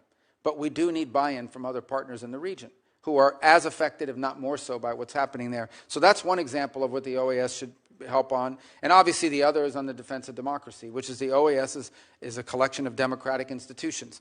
In places like Nicaragua, there is no. In Venezuela, in Cuba, there is no democracy. Can you talk about how you're working to reform the Foreign Service Officer recruitment? In terms of reforms? Well, two things we're doing. On the promotion board, we're not getting rid of the promotion board. I read some the other day. We have simply suspended it for a month while we reevaluate how we promote people. We want to promote people on the basis of how good they are. I know this is a shocking view, but we want to promote people on the basis of how good they are. And frankly, on occasion, you will find that a more junior officer, meaning they've only been there 10 years instead of 20, is really good and deserves a promotion. And if you don't promote them, they're going to leave the Foreign Service. The same is true for how we recruit people. We want to widen the base of people. And in fact, one of the things we've thought about is, are there people in the middle of a career doing something else in the private sector that are interested in entering diplomacy? There was a program to do that back in the 1980s, and it was very successful. Maybe these are people that will give us 15 or 20 years in that regard. So we are looking to expand our talent pool, but ultimately, we are also seeking to have a system internally where we are rewarding merit and performance, and not simply seniority or where you are in the pecking order based on how long you've been there. And that doesn't mean that if you've been there a long time, you're not good. But it means there are some people that haven't been there as long that are just as good or not better. And we want to make sure they're promoted, because if not, we're going to lose them. We're going to lose them to the private sector. Thank you. You're doing a great job. Senator Booker. Thank you very much. Marco, first of all, I just want to say I agree with what you said about it being a foreign policy crisis, the great debt and the downgrading that we just saw. To be pushing a bill right now that would add $2.7 trillion to our national debt is just outrageous. And I've been grateful for the small group of Republicans here in the Senate and a number in the House who have just called this out as plain as it is. To do this now will shake America's economy, give tax breaks to the wealthiest amongst us who are doing quite well, and not help with the current economic crisis we're facing. But that's frankly just something I didn't want to talk about right now. Where I really want to just continue our conversation about Sudan, and I know you know, as was said passionately by one of my colleagues, the gravity of the crisis that's over there. Full stop. It's the greatest humanitarian crisis on the planet Earth. There's ethnic cleansing going on, an active genocide as described by our own government and others. That people are fleeing right now with the recent attacks on Zamzam and more, but I know you're very aware of this. What I want to ask you about specifically is that not only did you acknowledge the genocide and say, I quote, being backed by countries that we consider allies elsewhere in the world, this is being fueled, you were saying, we must draw a clear line on that. You specifically mentioned the UAE, and you said, and I quote, take UAE, for example, they are an important partner in the Middle East, but we must be clear they are currently supporting an entity that is carrying out genocide. I'm just wondering, have you been able to draw that clear line in your conversations with the UAE, specifically addressing the issue of the supplying of arms? Well, again, and I'm always I wasn't satisfied when people would answer this way when I was sitting on that side, but now on this side with diplomacy, you always want to be careful what you say publicly, because then people don't want to talk to you if they think it's going to happen in the future. Let me say this: we have expressed, not just to the UAE, but to other countries, that they are turning it into a proxy war, that it's destabilizing the region, that in fact it's creating an environment, not just in Sudan, but it's threatening to South Sudan already faces pretty substantial challenges, but some of that threatens to spill over and make it even worse. If I can interrupt, Marco, because I think your answer's justifiable. The UAE is a vital ally to the United States in a lot of other critical areas of the world. But it doesn't serve their interest. But my point is, it doesn't serve the interest of some of these countries involved to continue to pursue this route, because instability there is going to create a breeding nest for And I guess when my hope is, radicalism. and I know you and I can have further conversations privately, is that we are pressing hard on those people that are fueling the conflict. But I want to ask the next part of this question is: the U.S. leadership is critical to end this. This is actually something that we can achieve. Not only alleviation of the suffering, but an end of this. If a humanitarian corridor is created and respected, this is something we can help to do. Finding diplomatic resolution to the conflict is something we can do. Now, there's a bipartisan a commitment in this committee, mandate to appoint a special envoy for Sudan. We know that that kind of leadership can help address this the worst crisis on the globe. Time is not in our favor. Are you going to get a special envoy appointed, as colleagues on both sides of this aisle want to happen? We do. We want to. We'd love to have somebody in charge of that. We have a similar arrangement with DRC, Rwanda, and have seen it play dividends. Mr. Secretary, all I'm looking for is a sense of urgency and an answer yes. Yes, the answer is, but we have to find the right person, and that's the challenge.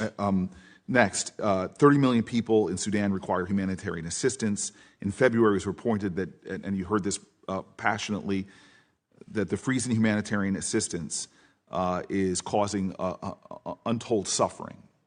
I was there myself in Chad last year and saw the role that we were playing. And frankly, I saw how great American companies like Plumpy Nut here were doing good, a double bottom line. They were helping to alleviate the crisis over there, as well as helping American businesses here. I just am hoping that you can say that you will commit to resume and even surge United States humanitarian assistance, particularly food aid, as soon as humanly as possible. Well, all of that has been approved. All of the life-saving food and medicine programs have been turned on. To the extent that there's been impediments, has been one or two things. Either A, on the payment system front, where we faced a couple of weeks where we couldn't get money moving through Treasury, because of a variety of different reasons, including changes to the technology, but that's largely been resolved. And the other is the ability to distribute it once the aid arrives at site. Marco, Mr. Secretary, you and I have been friends for a very long time. A sense of urgency is what I'm asking for right now. That every day that we delay or that we don't plow through the line of defense here, that's stopping this from happening. People are dying. I know you, and I know we can do better. And as you and I both were taught back in the days we were playing football, better is possible, good is not enough. I want to move to my next question for you. Is the refugee camps the U.S. main corridor to life-saving assistance, which I said to you I visited? I'm just hoping that we can make sure that we are doing more. And I'll be specific in an example of another area. Despite the escalating humanitarian crisis, the United Nations Humanitarian Air Service is vital. The termination of those flights, makes it likely that all of Chad's aid into Chad will stop and end, and they will have no resources by the end of July. It can take a week to reach Chad's border from the capital via motorcade. And so this is a vital lifeline that we were supporting. During the rainy season, you can't make that trip by road at all. And I know, again, that you know this. Why was the award terminated for these flights? It is, to me, this is just very plain. This is the lifeline. And it was denied a waiver, which we reached out for. It's just, again, a very plain way that we could save lives.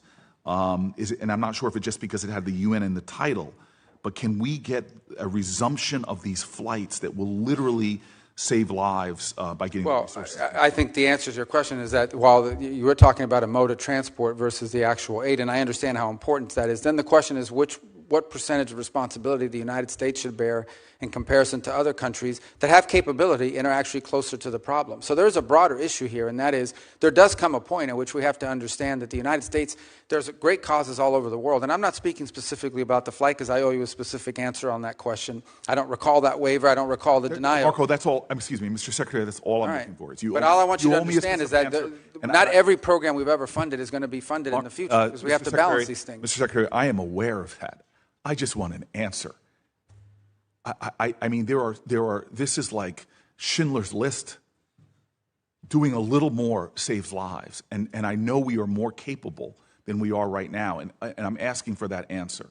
I'll get you the answer on the flights. And the flights and some of the other things I mentioned, and I'm happy to work with you on the special envoy. There are people on both sides that are willing to do that.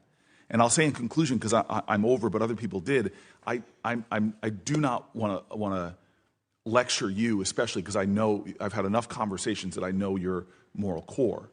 But what my colleague brought up very passionately about the Afrikaners, I want you to know as a person that talks to countries and leaders like you do all over Africa, they are already seeing us not prioritizing ambassadors.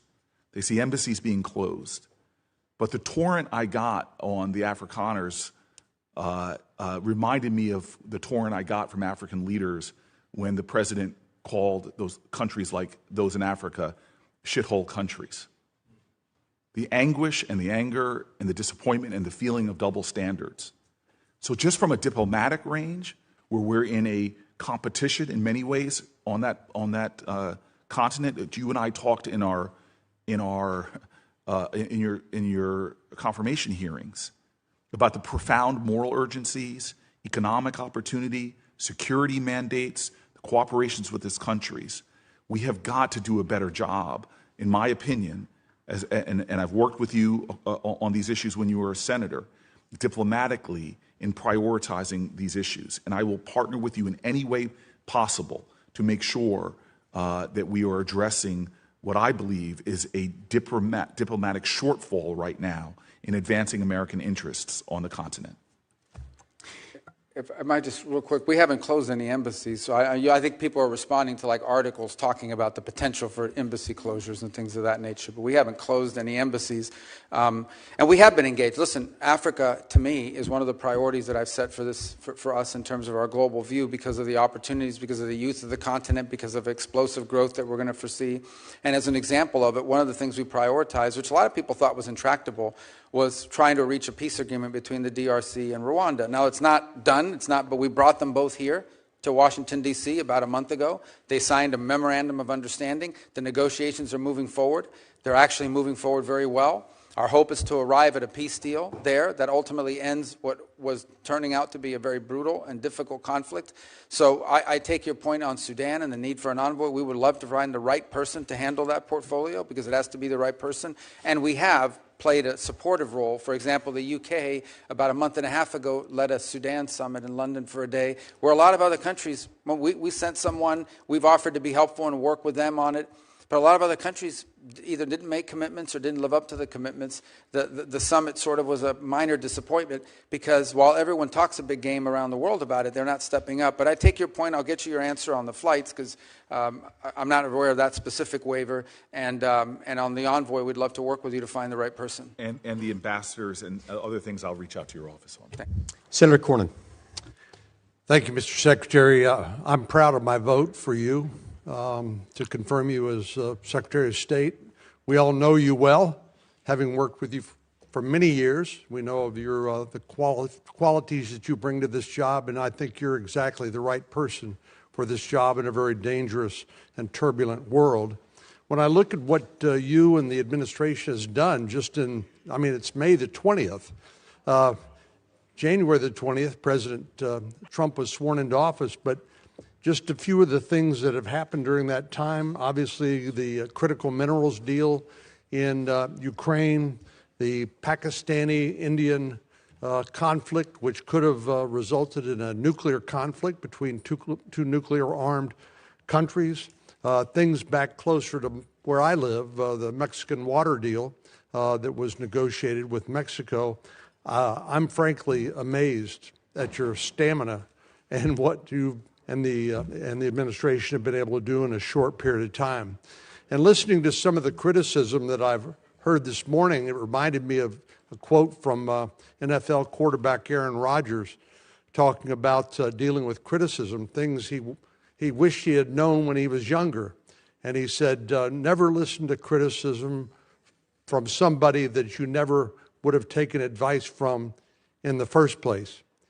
But let me ask you specifically about two issues. One has to do with Ukraine and peace negotiations. I applaud you and the administration, and particularly President Trump, for initiating these negotiations between Ukraine and Russia and try to bring a peace, or at least a ceasefire, between these warring countries. This is enormously dangerous, as you know better than most, because it could easily spill over into the rest of Europe, result in NATO becoming involved and the like.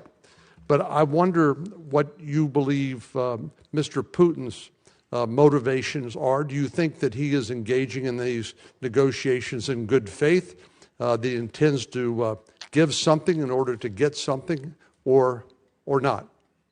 Well, I think that's, on the question of Putin, I think that's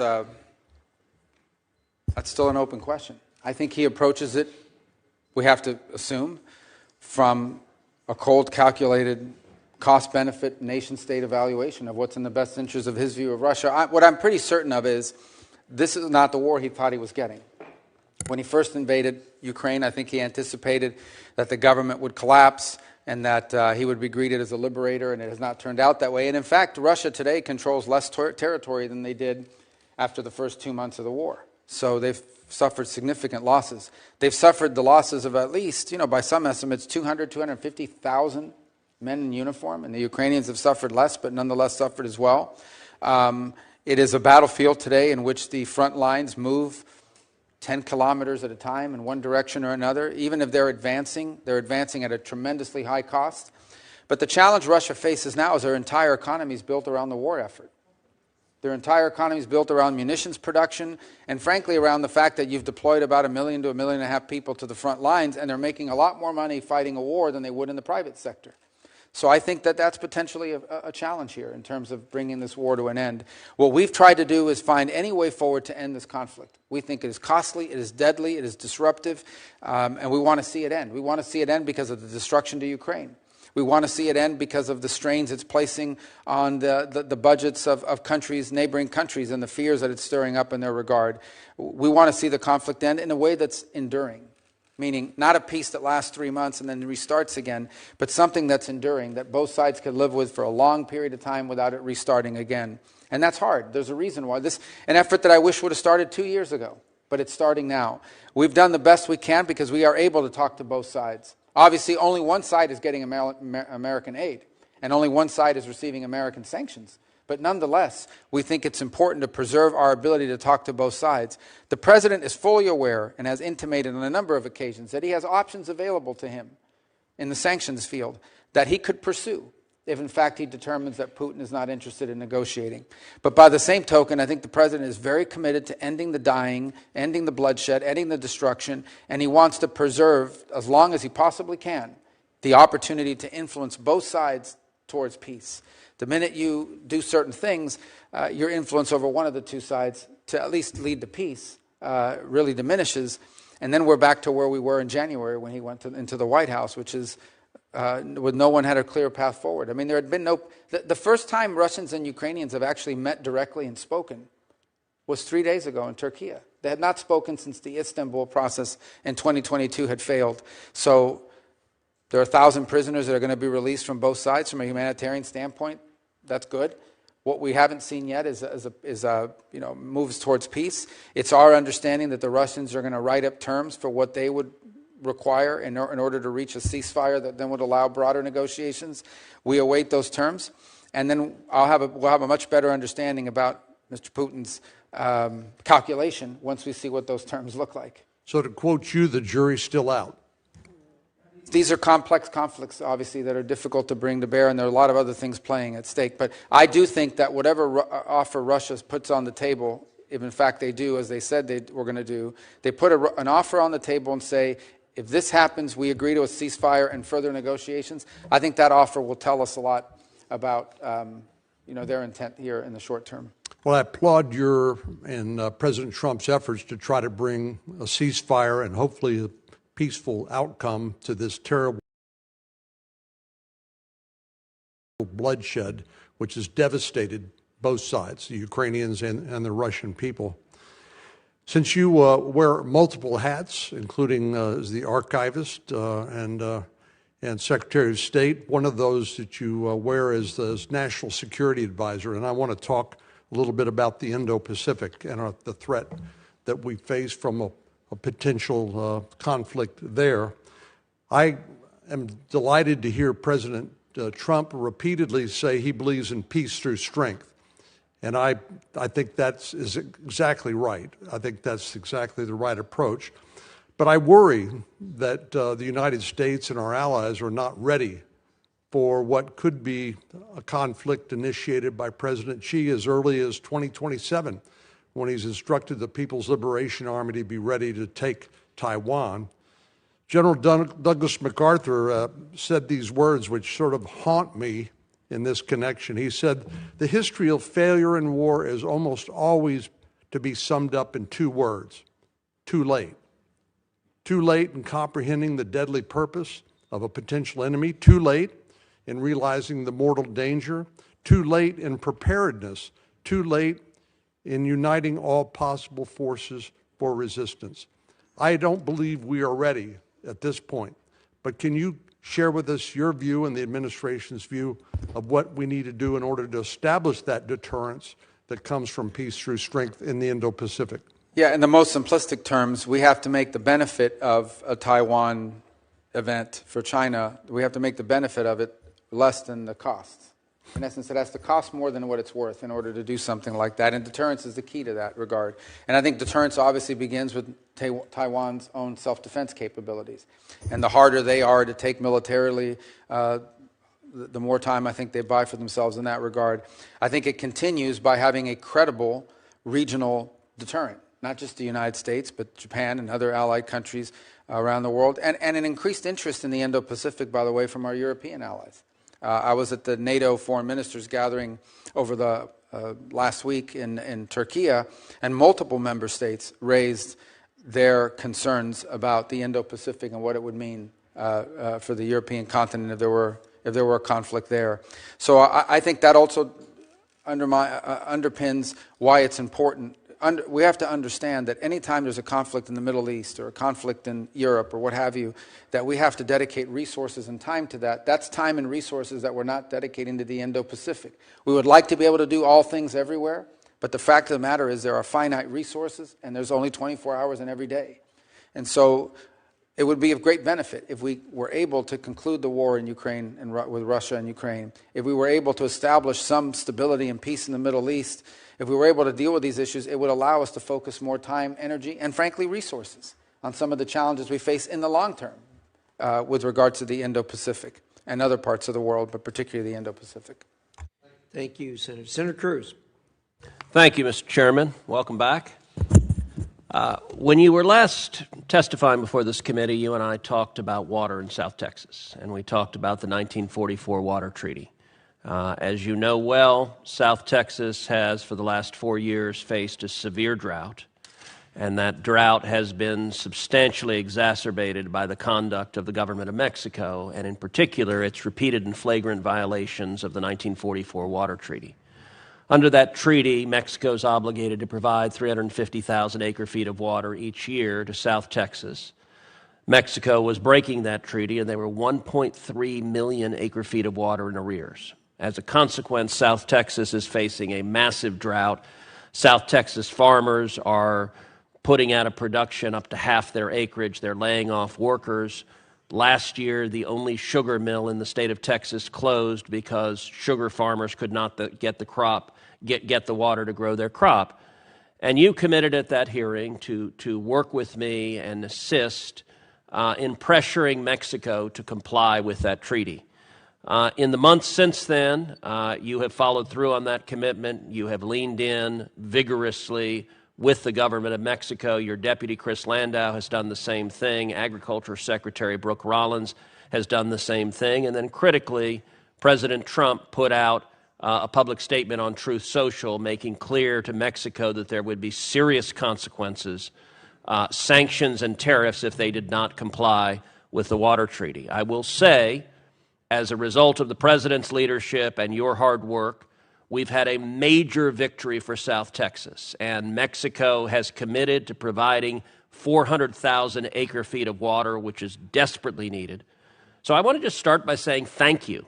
In 4 years under Joe Biden, the Biden administration would not lift a finger for Texans, for farmers in South Texas, to hold Mexico to account, and the Trump administration has done more in 4 months fighting for water in South Texas than Joe Biden did for 4 years. So I wanted to say thank you, and I wanted to ask how the State Department is approaching next steps on the 1944 Water Treaty. Well, first of all, we have to understand that that commitment is met, and then we have to begin to prepare for the next cycle. This is a one-year problem. So we want to continue to work on that to make sure that those commitments are made, and that then in the next cycle, this becomes made permanent. That in essence, this becomes a new standard operating procedure and not a one-off. And by the way, it has to be something that exists beyond the presidency of the current president, because if the next president doesn't prioritize it, it could go back. So I just think this continued engagement with them on our expectations. The truth of the matter is, and in fairness, the Mexican government has grown increasingly cooperative on a number of fronts, both on national security issues and common security issues, but also on issues such as this. We're also happy, I think there's also the new treatment plant that they've opened, the Tijuana wastewater one, that we think will also be very helpful to water issues in the region and also to water quality issues. But this was a good news story. I think it's what happens when you make something a priority and then follow through on it. But we have to sustain it, and that really is our focus now, to sustain this through for future cycles, not just the short term. So, and I'll tell you, earlier this year, I went down to the Rio Grande Valley with Secretary Rollins. And in December, I wrote a provision in the continuing resolution that provided emergency relief to South Texas farmers, $280 million. And Secretary Rollins came down. Now, Brooke is the first Texan ever to be the U.S. Agriculture Secretary, and she's the first Ag Secretary in history to go to the Rio Grande Valley.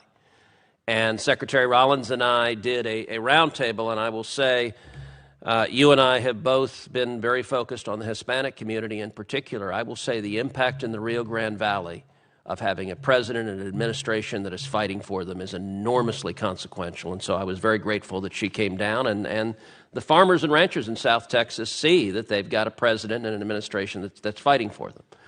Let me shift to a different topic.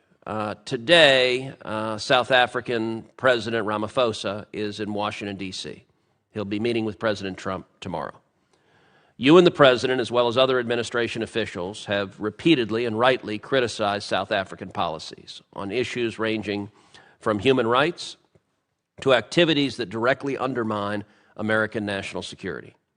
Those activities, in turn, include what appears to be an explicit and extensive pivot away from the United States and towards the Chinese Communist Party. There are also serious and credible allegations that the South African government's decision-making is compromised by widespread corruption tied directly to Iran. They are working together to target our Israeli allies on the international stage. President Ramaphosa himself has taken an aggressive position, leading a charge of genocide against Israel in the International Court of Justice.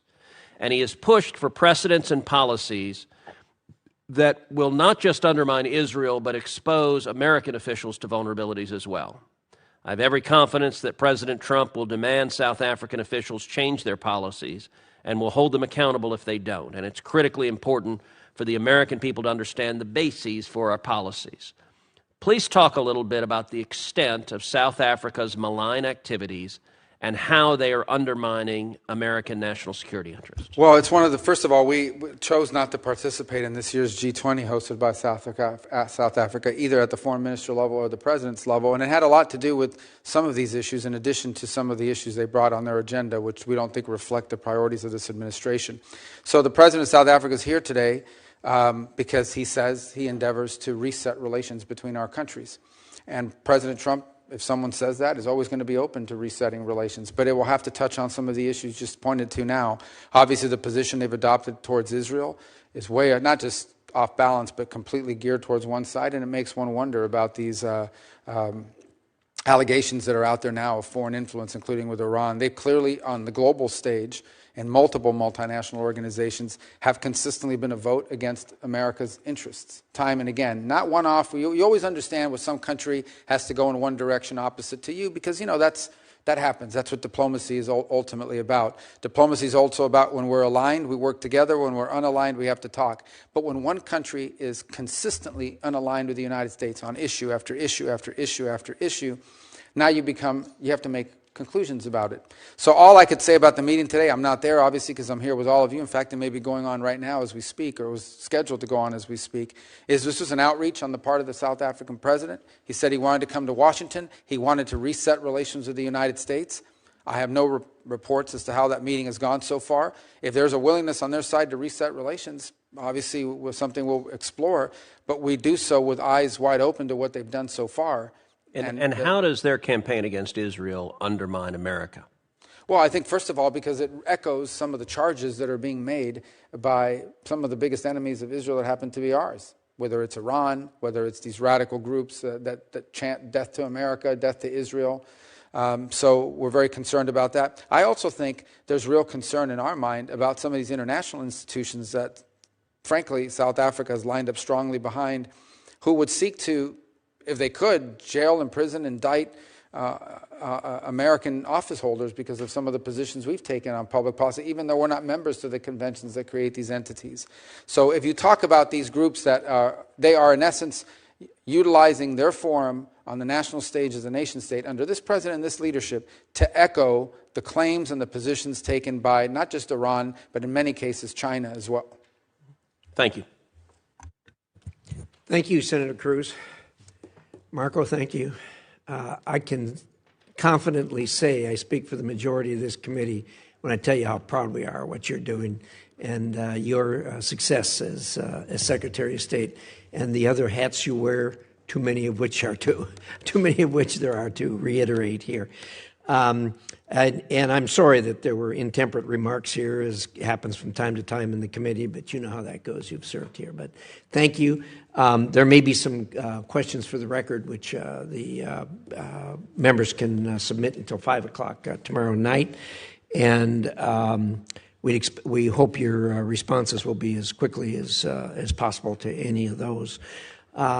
With that, again, thank you so much for appearing here. Thank you for your time.